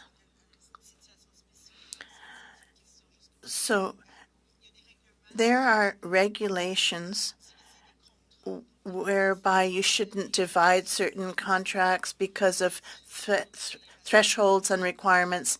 So it's difficult to say if it's commonplace or customary, if it's 3 very different separate contracts for 3 very different matters that are in no way connected. But there is a great deal of regulation governing this on contract splitting. You have to be compliant with procedures in this regard. Yes, it helps me with my own research because I've noticed contracts. The example I'm interested in particularly is 3 contracts the same day for the exact same type of services in the same department or agency organization, as you will. And that's why I asked my question, because I'm very surprised. So thank you for shedding light on that for my own personal research. As to, the why, I mean, yes, this is what we would look into. Go ahead, please, for 2.5. Thank you, Mr. Chair. We'll return to my previous question regarding the letter sent from the committee. So just to refresh folks' memory, on October 3rd, 2022, my colleague, Mr. Johns, moved the following motion: that in the context of its study of outsourcing of contracts, the committee write to the Auditor General of Canada to recommend an audit of the implementation of the Treasury Board's Guide to Cost Estimating by departments in relation to make or buy decisions and oversight of the Treasury Board with respect to the same. Now, in November, Ms. Hogan, your office wrote to the committee and confirmed a receipt of the letter and said that you would keep those topics in mind when you audited the ArriveCAN app. And I would just note that the context of the motion that was passed by the committee deals with the study on outsourcing that the committee is undertaking. And that study has expanded to include the contracting out to the Big 6 consulting companies. And so I think, as much as you did touch on these topics in the context of the ArriveCAN app, the larger question of whether these policies are being upheld across government procurement is still an outstanding question. And so I'll ask again whether your office is willing to undertake an audit on the Treasury Board's Guide to Cost Estimating and make or buy decisions and the oversight of the Treasury Board in the context of government outsourcing to the big six consulting companies.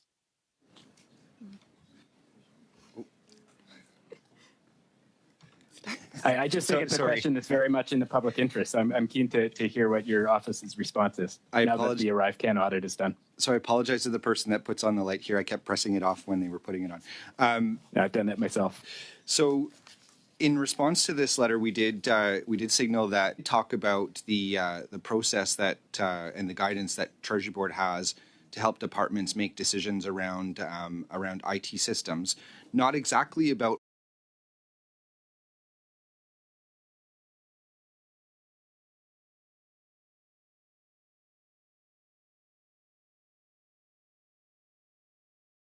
and all about make or buy decisions, but to a certain degree that is going to be covered in our future audit that we will be tabling, we expect, in May. The point that I'm making here is simply that while it's not covered in the ArriveCAN audit, you can find some helpful information in our audit that we tabled in the fall.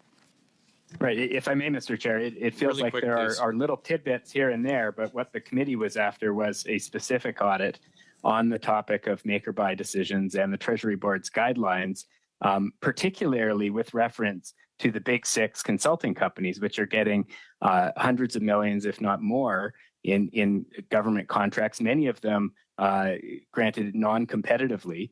And there's a real question there of whether the public is getting value for its money. Thank you very much, Mr. Chair. Thanks. Mr. Brock, please, and then Mr. Souza, please. Back to you, Auditor General.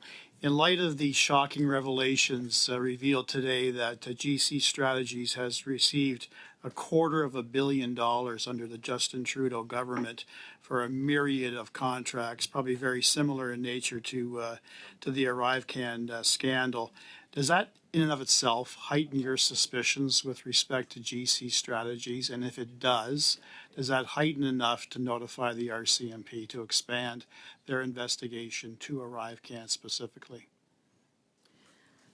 I mean, as I said previously, I've spoken to the RCMP and we'll be happy to open our file should they issue a formal request and they can see the documentation and the evidence that we have around our audit. Okay. And when you had those discussions with the RCMP, they never closed off that possibility. They didn't say to you, for instance, I'm sorry, Auditor General, we're not interested, anything like that? No, I followed up the meeting with a letter on January 26th and I have not heard from them since. Thank you. Did ever an opportunity present itself where President O'Gorman confirmed with you any suspensions of any other CBS employees as a result of your findings? We are not aware of any suspensions.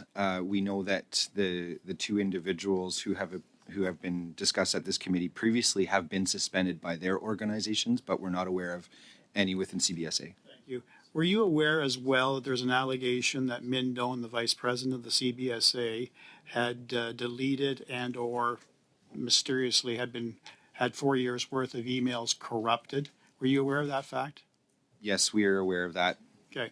And you'd agree with me, perhaps you, Mr. Hayes, with your legal background, that in and of itself could constitute an obstruction of justice?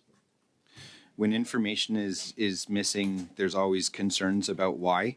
In the case of our audit, we were able to obtain information emails that Mr. Doan had sent to and from people that were relevant to our audit work. So we certainly not all 4 years worth.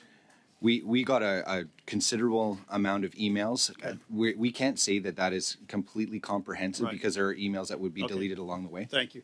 To Mr. Hanoush, is it correct that you interviewed Mr. McDonald and Mr. Utano literally within a few weeks of the release of the report?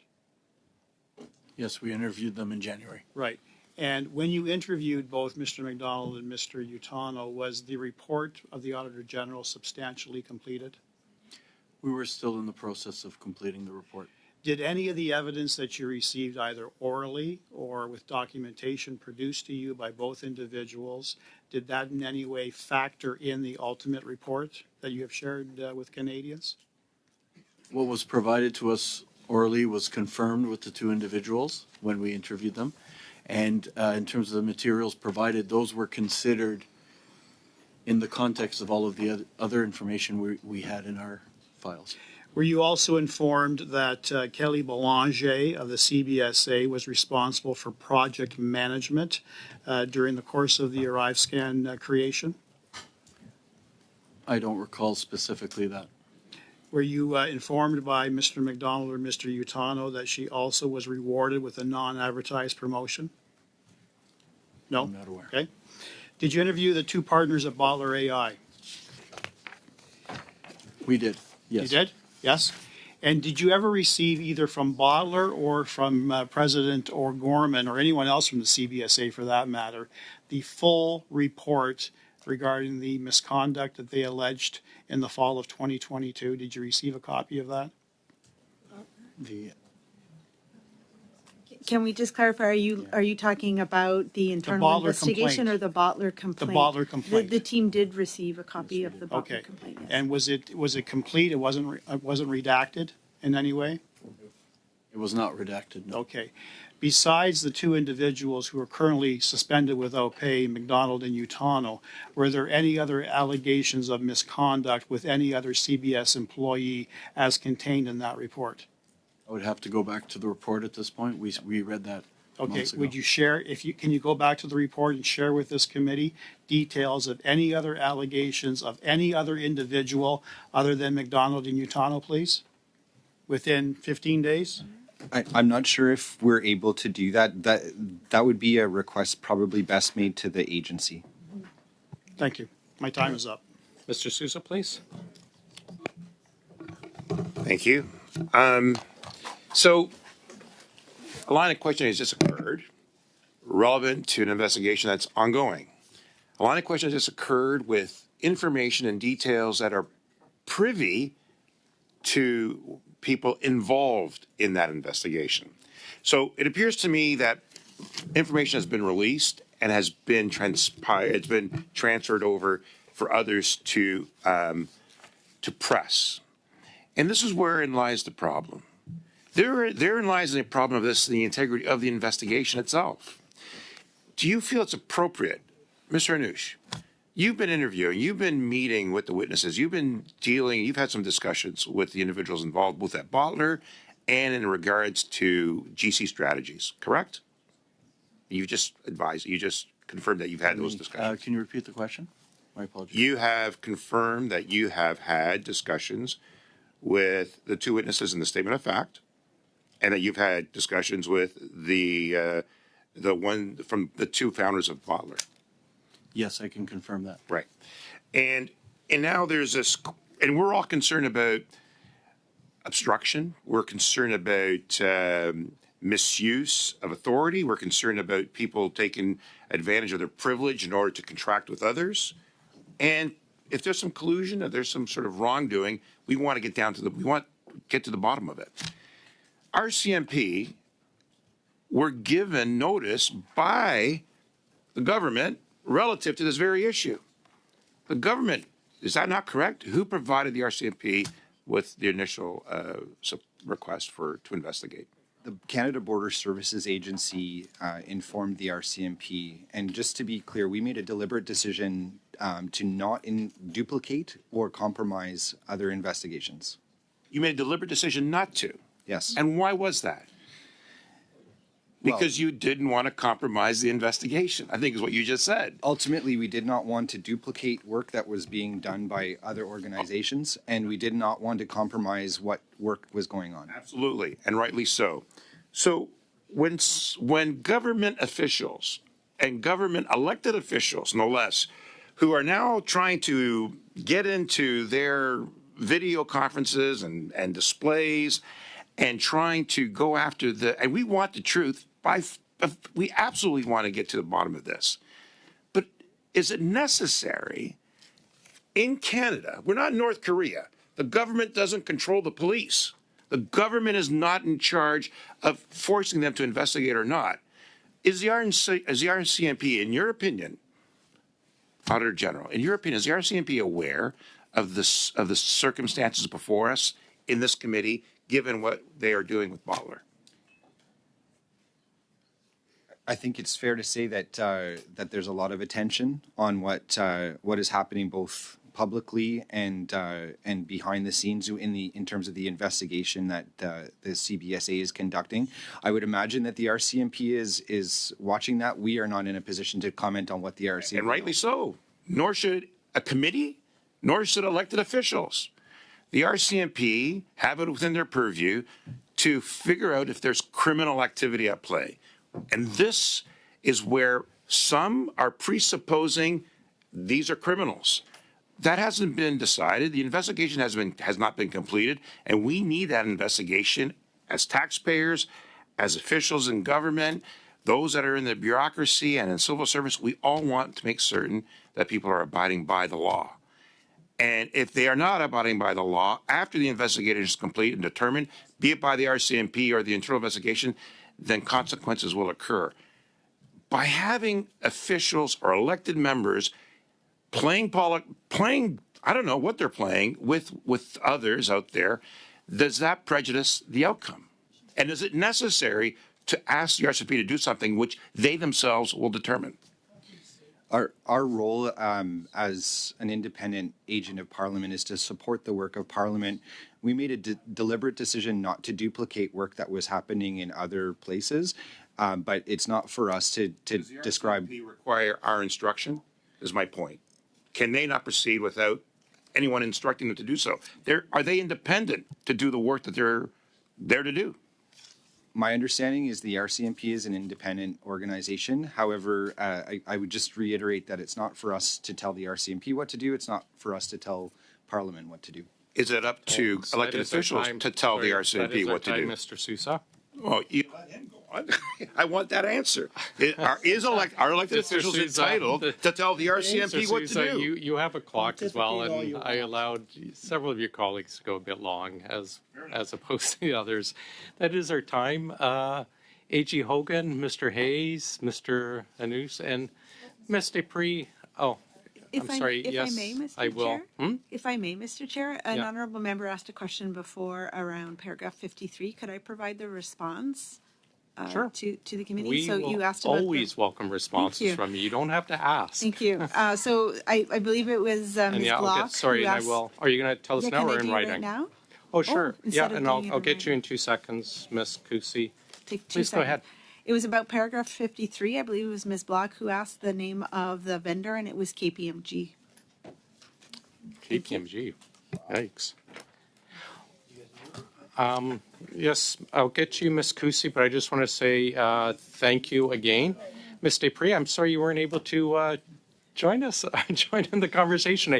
Always a pleasure having you with us. We look forward to seeing you again, but perhaps after a bit more of a break. So thanks. Colleagues, we'll go. I'm just going to hear from Mrs. Kusi, then we'll suspend as we have to switch over.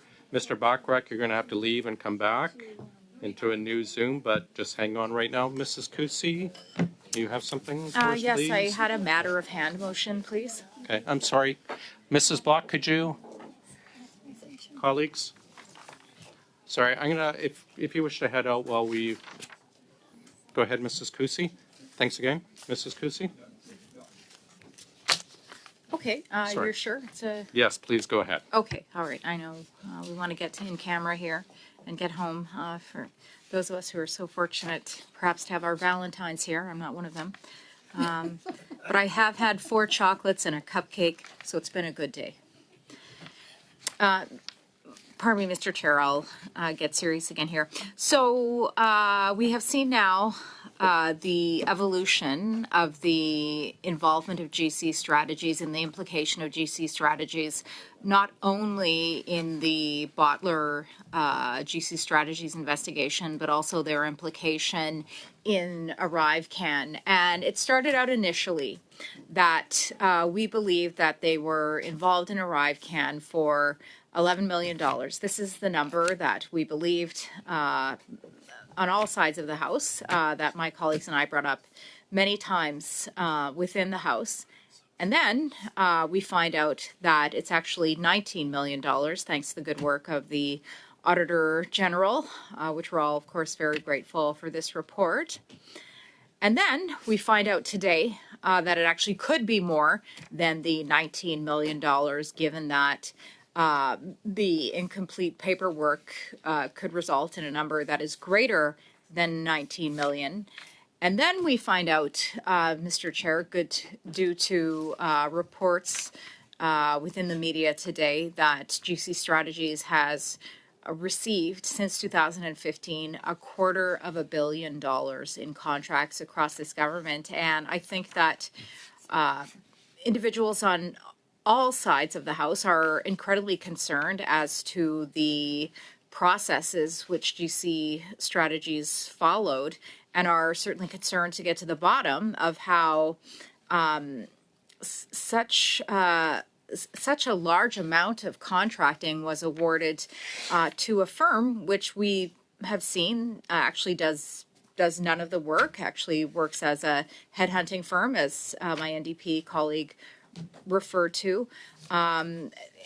And I really think that this behooves a greater investigation and a greater evaluation by a body bigger than this committee.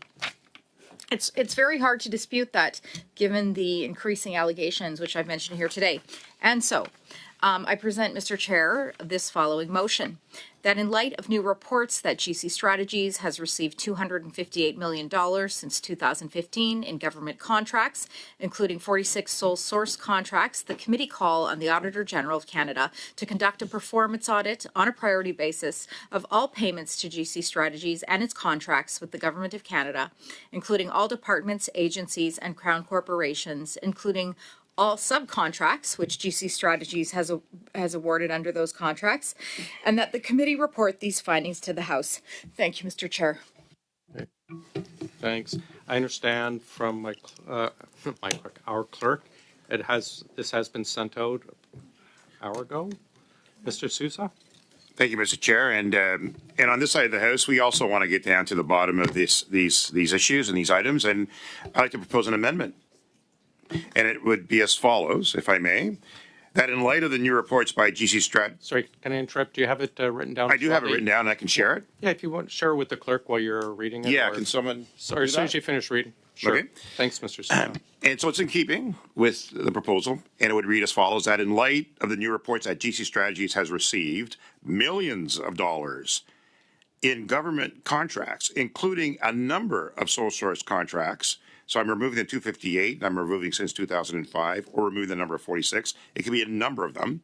That the committee request the Auditor General of Canada to conduct a performance audit on a priority basis of all payments to GC Strategies, including and specifically with Christian Firth and or his business partner Darren Anthony before the founding of GC Strategies, and all contracts with Government of Canada, including all departments, agencies, and Crown corporations, including all subcontracts with GC Strategies, and the before mentioned have been awarded under those contracts. And then I remove the rest of it.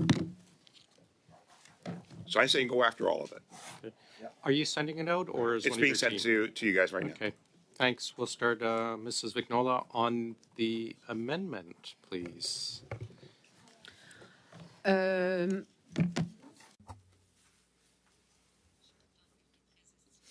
just wait for my esteemed colleagues to put on their listening devices. Well, one or the other proposals works for me, because I think there's one thing that we have to be assured of. If there is something crooked, because we are not a court, of law. But if something is not right, we have to identify it to enhance processes, not to accuse. We're not a court, and we're certainly not a people's court. And the history teacher in me tells me that, people's courts have led to burning thousands of women in our history. So let's avoid that. We are here to analyze processes, make suggestions, recommendations to enhance these processes.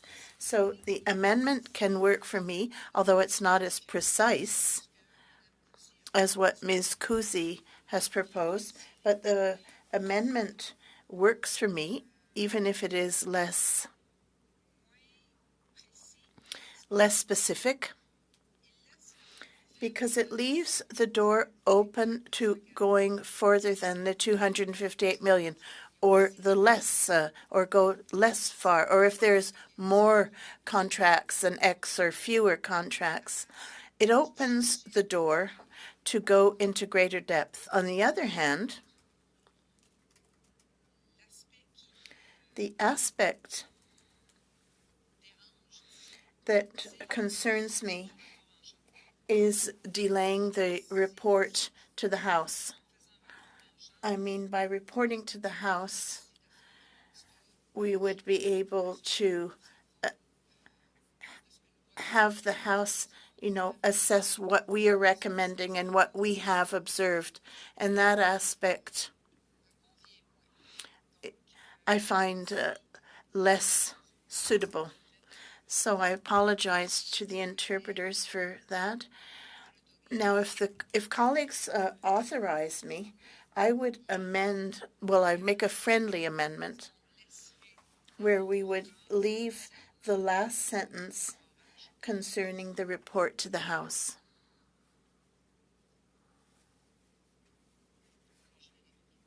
Should I repeat? But teachers are used to repeating. In French as well, so we can't distribute it, but we got it. Oh, you just got it. Wonderful. Just came in. So we'll just send it out. Alors, ce que je suggère, un amendement. What I suggest is a friendly amendment, given the explanations I gave. I would suggest a friendly amendment where we leave the part where we would report to the House, so that we can share with the House our observations and comments and recommendations concerning what stems from the report. Thank you. On the sub-amendment from Mrs. Vignola's. Oh, did you just move that as a sub-amendment? To, remove report to the House. Okay. I want to speak in support of Ms. Vignola's sub-amendment. I think there are a few things we have to parse out about what Mr. Sousa is doing here, because I think for those fans of Dr. Doolittle, we see a little bit of push me, pull you appearing to happen at the same time here. And I think the reality is we have seen efforts by the government to limit the investigation into this issue. They opposed the initial motion calling for the audit of ArriveCAN. They tried to prevent, and in fact did prevent, the internal investigator from testifying. They have tried to suggest that we shouldn't be exploring this issue until an internal investigation is complete, but that internal investigation is itself marred by significant risk of interference, given that the internal investigator reports within the existing structure of CBSA. CBSA cannot be trusted to investigate itself. We've had an excellent report from the Auditor General. We've had an excellent report from the Procurement Commissioner, and the work of this committee must continue. And I think further work is required by the Auditor General on the issue of other contracts involving GC strategies. And so, there are some aspects of the amendment that just seem sort of odd to me. Like, why would you take out the numbers? It's been reported. It's not as if it's a secret. But on the specific issue of the sub-amendment, I think it's a good sub-amendment because we are not supportive of efforts to bury this issue, bury this conversation. It's the job of committees to report to the House. This is a serious issue, and we think the work of the committee should be reported to the House. So I hope we can adopt the sub-amendment and then continue going forward.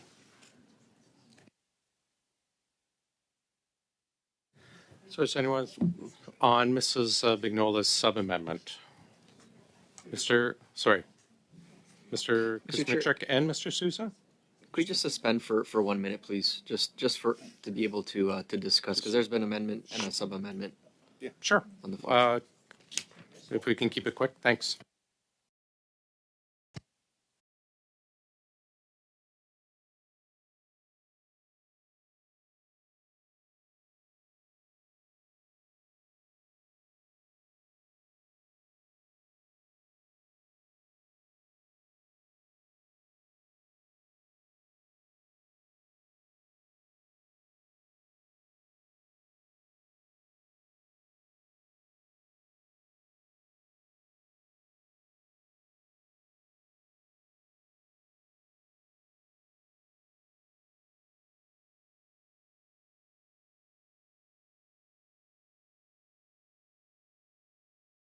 Hopefully this isn't very long. Anyone new to the channel, please like and subscribe the channel.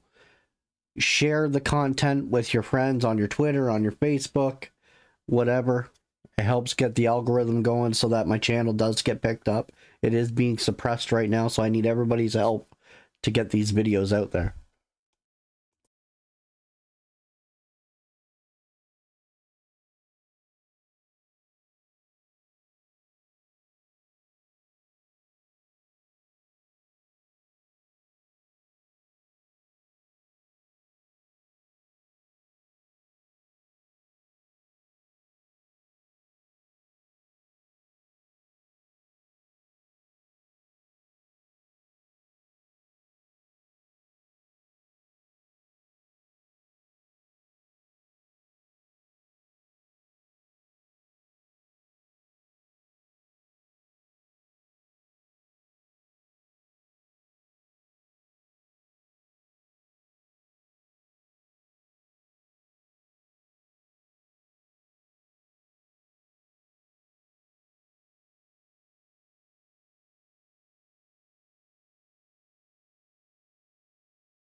Yeah, what they need to do now is get the Auditor General to go in there and look at everything.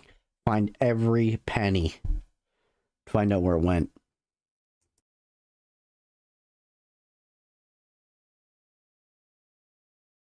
You're late to the party and then they just took a break, so hopefully it's not like a break like last night.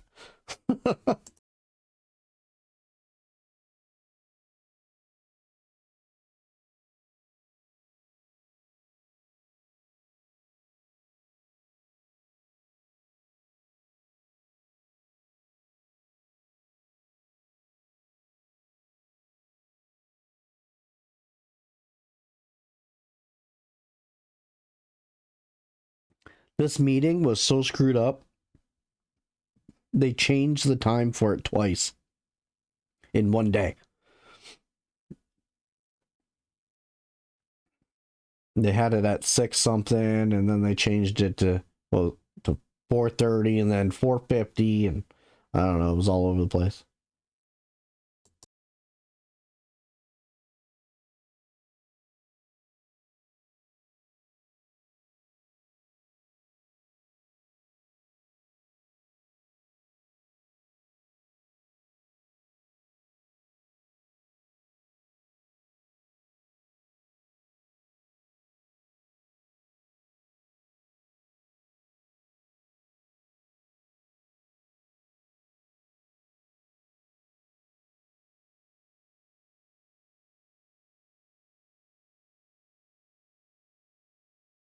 Well, the liberals are forever covering stuff up.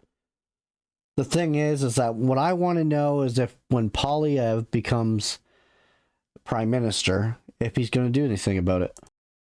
I think Mr. Jennings has the floor. Okay, Chair, so I just want to clarify the sub-amendment we're talking about, because I think there's some ambiguity around the language of "and that the committee report these findings to the House." I think maybe it would make sense for it to say, "and the committee report this to the House."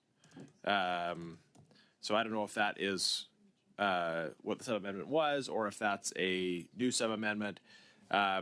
But an Auditor General's report goes to the House. But what is important here is that when a committee makes a request for an audit, that does not carry nearly the same weight as when the House makes a request for the audit. So I think we do need to report this request to the House in order to ensure that the request for the audit actually comes from the House as a whole. That can be done quickly, but it does require that reporting to the House. So I don't know if I can have a friendly clarification of the sub. We would have a sub. I think it might be easier just to have a vote and vote it down and then reintroduce, go back to the amendment and introduce a proper, so to speak, sub-amendment,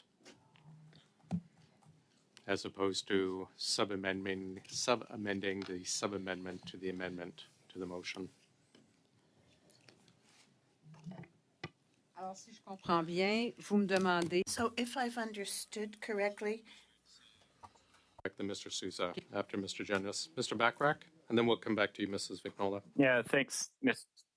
On the topic of reporting to the House, I think, the best time to have a fulsome debate in the House on this topic is after we receive the report from the audit that we're requesting.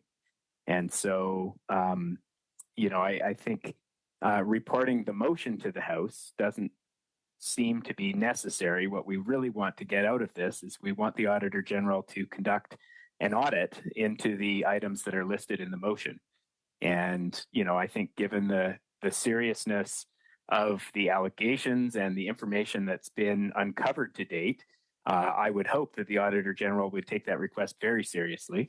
I certainly support the content of the motion and the direction that this is headed in. However, I don't think having a debate in the House prior to the completion of the audit is well considered or necessary at this point. Thanks, and I'll just chime in quickly to address that, Mr. Backrack. It's more the issue, the committee cannot, even with a motion, compel the AG to do the report. The idea is if it goes to the House can ask the AG to do it, but we cannot. So I think that is I'm going to assume that is the intent behind reporting to the House. It's Mr. Sousa, and then back to Mrs. Vignola.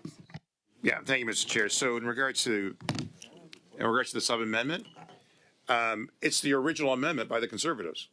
So it's their own wording that we're bringing back. And notwithstanding what I just heard, I don't understand that aspect, but we're prepared to support your friendly amendment to the amendments, right? And proceed.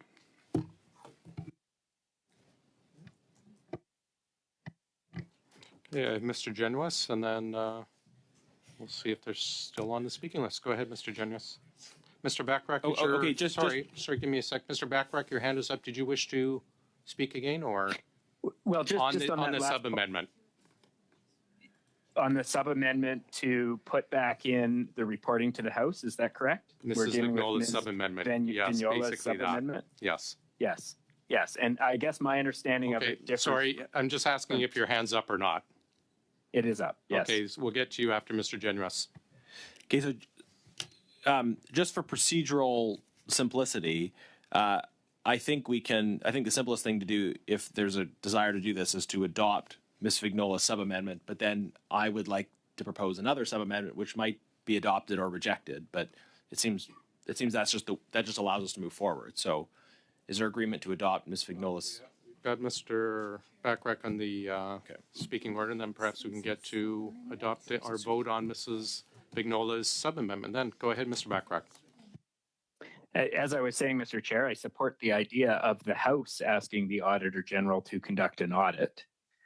What I don't support necessarily is us trying to instigate a debate in the House prior to the results of that audit being tabled, because I think it's really the results of that audit that are going to be important to inform our debate. And I would prefer that we focus on urging the Auditor General to conduct the audit. So maybe there's a misinterpretation on my part in terms of what that clause of the motion aims to do. Usually, when we see these sort of things, it's the intention is to trigger a concurrence debate in the House. And if the intention is actually to get the House to request the audit of the Auditor General, I would support that fully. Thank you. I think that is the intent. Can we get to a vote on Mrs. Vignola's sub-amendment, and then we can get back to Mr. Sousa's amendment? Right. Do we need a vote? No, I think we're in agreement. Agreed. On Mrs. Vignola's sub-amendment? Yeah. Right. We are back to Mr. Sousa's amended amendment. Mr. Genuis. Okay. So now that we're back on the amendment and we have the language in and that the committee report these findings to the House, I do think we need a little bit of clarity about what we mean by what we're reporting. Because because there was a bit of a constraint, because obviously Auditor General's reports, when they are complete, they are tabled in the House. So I think what we mean to do is that we report the request for the audit to the House, to advise the House of our desire for that audit. So I would just propose that we add the words "this request" and, so those three words, "this request and," ahead of these findings. So it would simply say, and that the committee report this request and these findings to the House. I think that just clarifies what we mean. Okay, we're here. back. Great. So we're back to a sub-amendment. I'm going to have the clerk read back the proposed Mr. Sousa's now amended motion with our amendment with Mr. Genuis' sub-amendment. So the clerk is going to read it back. I'll have him read it back in both languages, colleagues.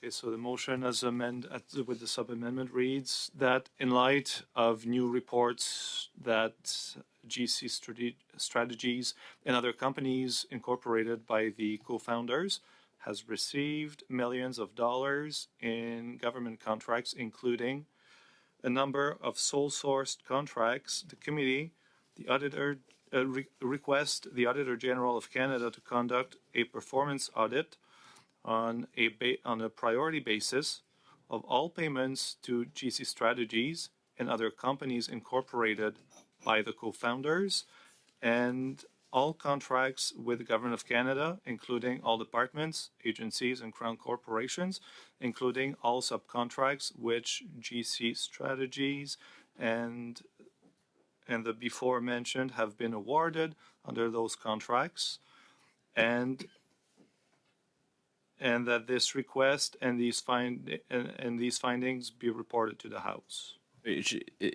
Pardon me for jumping in, but and that the committee report this request and these findings to the House. That's correct? your sub-amendment. My sub-amendment is to add those three words, but that's what the revised line would read. Just could we? Sorry, could you do it en français for Mrs. Vignola as well? Okay. Okay. Just listen into the translation, make sure. En français, ce serait le rapport fasse rapport de cette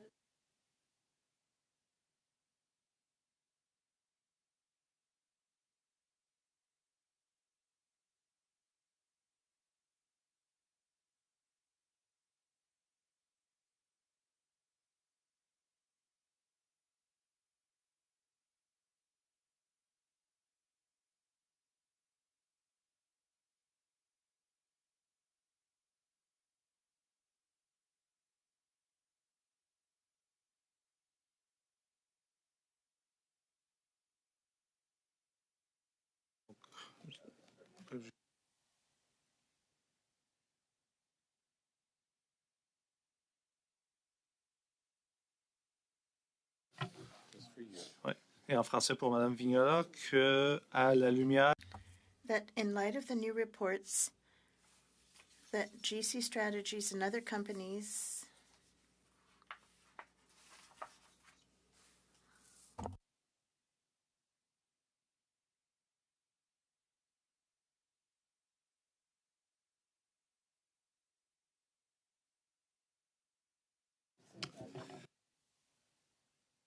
La dernière phrase se lira donc. So the last sentence, which is, and that the committee report this request and findings to the House.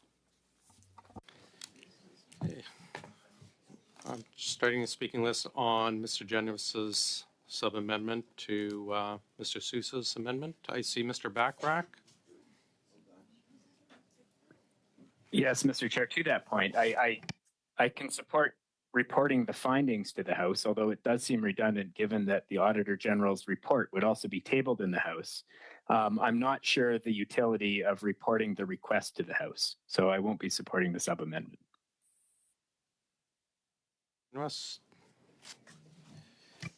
Thank you, Chair. It's very simple. The House, and I think the Chair already spoke to this, the House needs to make the request in order for it to actually be assured of happening. Parliamentary committees exercise important authority, but it's delegated authority from the House. And the Auditor General has been clear about this in the past, that if a committee asks for an audit, okay, maybe. I mean, if a private citizen writes to the Auditor General and asks for an audit, okay, maybe. If the House asks for an audit, collectively, it means something different. So, look, this doesn't have to be a long, drawn-out process in the House. I would suggest, Mr. Backrack, that once this is reported, you or someone else seek the unanimous agreement of the House to deem it concurred in right away. And I don't think anybody will have any excuse for saying no, and then it will be done. So my appeal would be let's send the request in so that the House can do it, and let's do it quickly, decisively. No need for debate, provided that process works. Committee to do it. No. No, I don't. I can support that, Mr. Chair.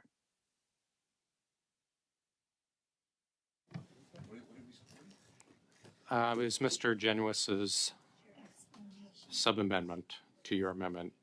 Do you want me to have just read back one more time?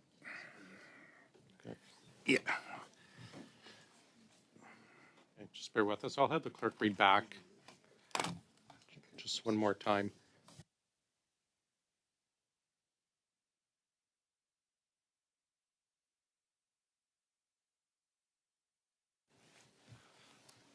Okay, so the motion will read that in light of new reports that GC Strategies has and other companies incorporated by the co-founders has received millions of dollars in government contracts, including a number of sole source contracts, the committee, the Auditor General of Canada, the committee requests the Auditor General of Canada to conduct a performance audit on a priority basis of all payments to GC Strategies and other companies incorporated by the co-founders, and all contracts with the Government of Canada, including all departments, agencies, and crown corporations, including all subcontracts which GC Strategies and the before mentioned have been awarded under those contracts, and that the committee report this request and these findings to the House.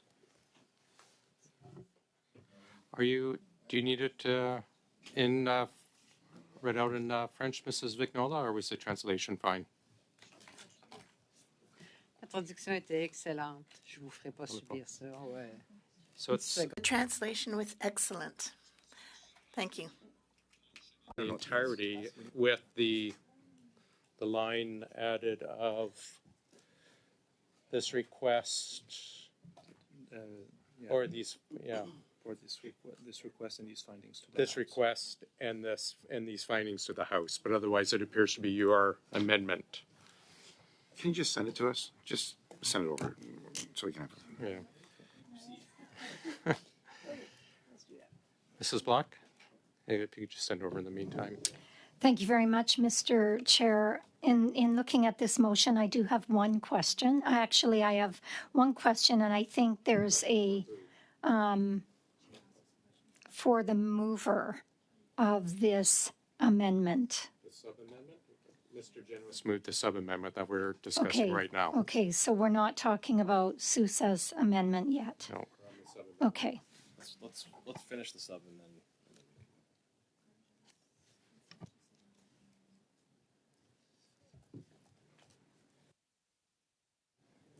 Sending it out again.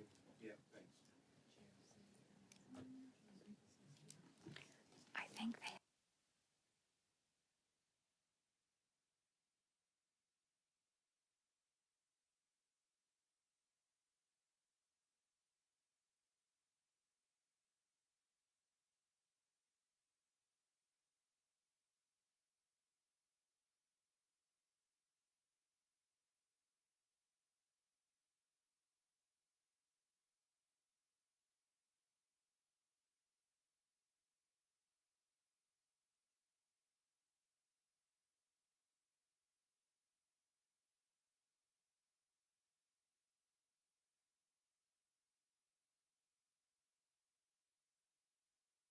It's going out, but Mr. Sousa, quite literally is your amendment with added at the end that the committee report this request and these findings to the House, but otherwise it is your amendment in its entirety with that just added.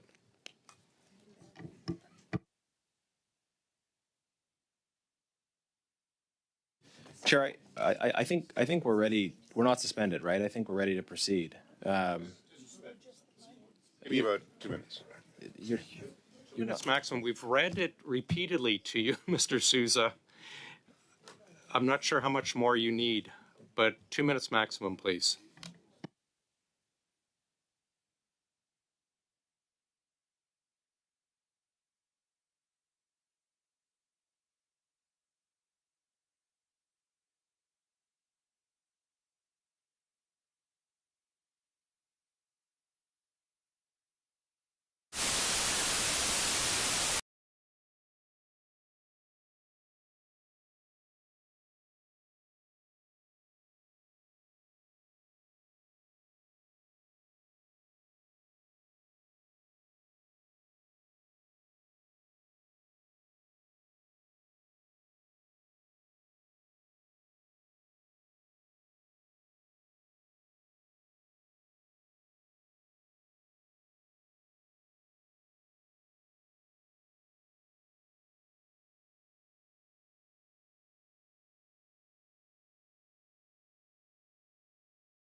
on the sub-amendment, Mr. Jennings?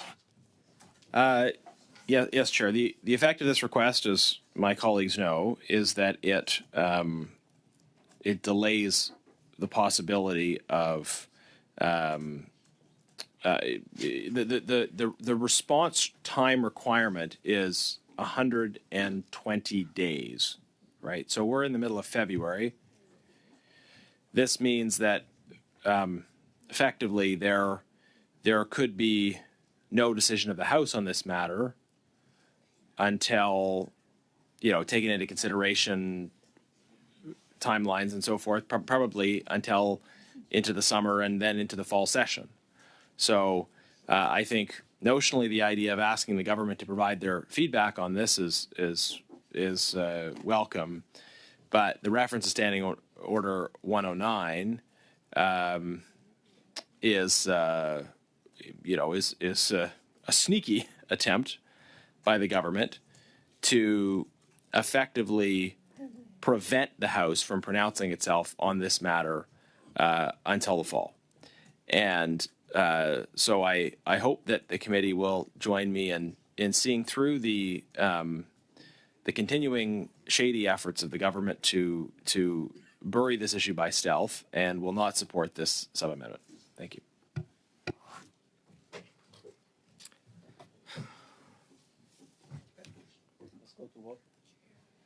Okay, we'll vote on the sub-amendment, or Mr. Kuzmierczuk's sub-amendment. Recorded vote, please. Yep. Let's roll the dice. Ms. Adwin, Sorry, in favor. Mr. Baines, Yes. Mr. Johari, Yes. Mr. Kuzmierczuk, Yes. Mr. Sousa, Yes. Mrs. Block, No. Mr. Jennings, No. Ms. Cussy, No. Madame Vignola, and Mr. Backrack. No. Was that a no, sir? Correct. No.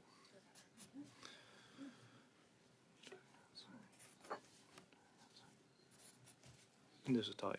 I will also say no. So, chair says no. So, yeas pour 5, nays contre 6. Back to Mr. Sousa's amended motion, Mrs. Block. And this is, again, the one, we're back to the most recent one that was emailed out. Mrs. Block? Thank you very much, Mr. Chair. And this may be a small point, but I just want to make it. And I also believe there is a typo in this motion. And I don't know if it's always left up to your discretion to deal with typos. But I do believe that the first statement that says that in light of new reports that GC Strategies and other companies incorporated by the co-founders, I think it should say have received millions of dollars. I know that we've been referring to a report that we heard that was released today, and it only referred to GC Strategies. I completely understand why you're including further down in the motion other companies incorporated by the co-founders and all contracts. I'm just pointing out that it's misleading to say that the new report identifies GC Strategies and other companies incorporated by the co-founders when it did not. Are you offering a sub-amendment to change the word have, or? Can we Yes, I'll offer that sub-amendment if it has to be done that way. Have? Ajit? I think agreed. Can't you just fix it? Just on the word has to have, not the other issues that was commented on. Have goes further into the past than has. That's the issue. No, I think it's just changing grammatically. Yeah, it's just purely a grammatical thing. Because there are two partners, and these two. No, we're not addressing that. It's just have instead of has. It's purely grammatical, nothing else. Okay. Okay. All right. So we are perfect. Thank you, Mrs. Block. Normally, Mrs. Vignola, the teacher, I expect that from you, and I'm sure that was coming later today. Erreur grammaticale en français. Yes. There was no grammatical in French.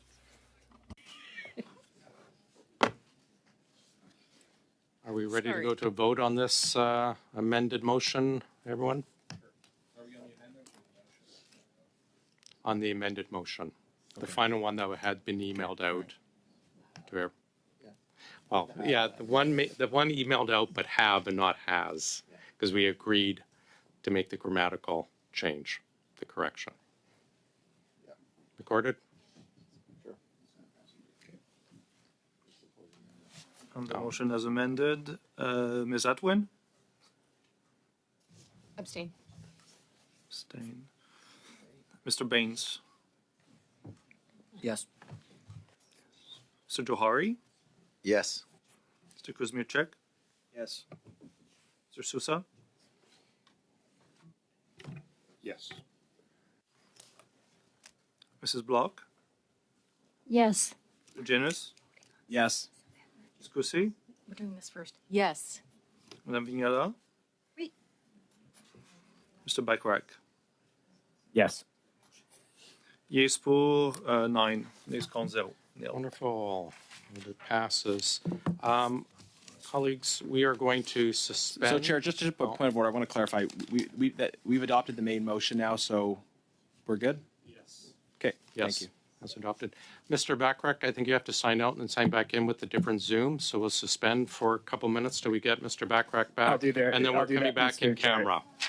And I'm going to have a sub in person for the in-camera portion. Thank you. Okay.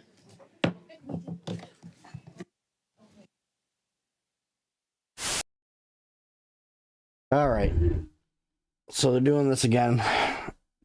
And they're coming back and they'll be hopefully talking about ArriveCAN still.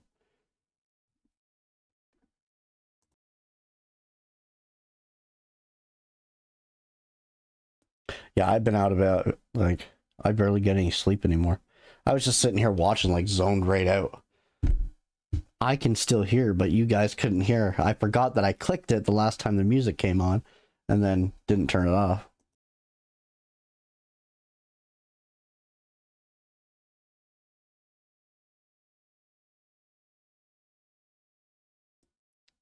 Right? And then I got two screens with a bunch of controls to monitor the whole time.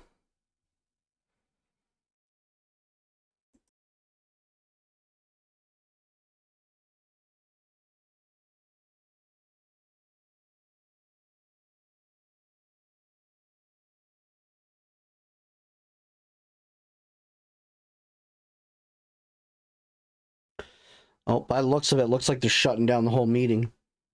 They'll be starting something else back up. I don't know what they'll be starting, but it looks like they're shutting down this stream altogether. Normally, when it goes to this televised event, that means it's done. So they're done for the night. They'll probably be getting ready for some other committee that, for some other reason. Oh, I think there's a health committee that there is supposed to be going on. That could be why. They went...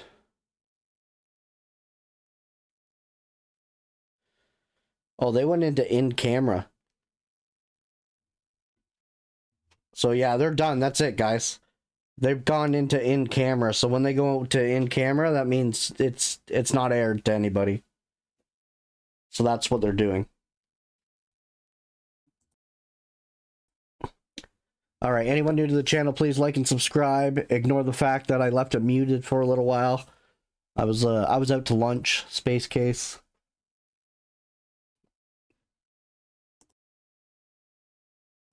But yeah, that's it. So we will see everybody tomorrow.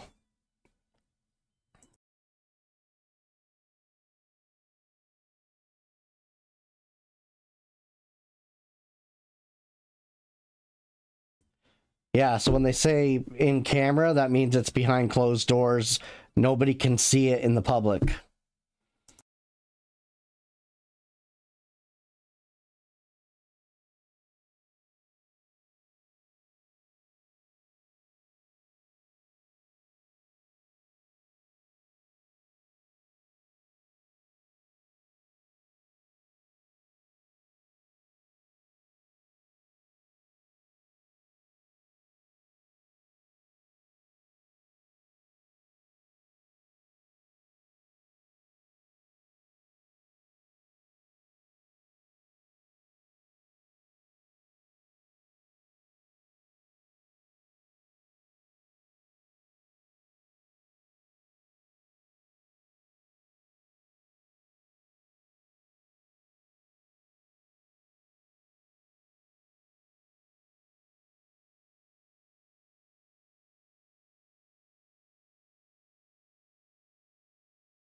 Yeah, so have a great night, everybody. We'll see you tomorrow. Tomorrow at 10 o'clock, the House of Commons starts up.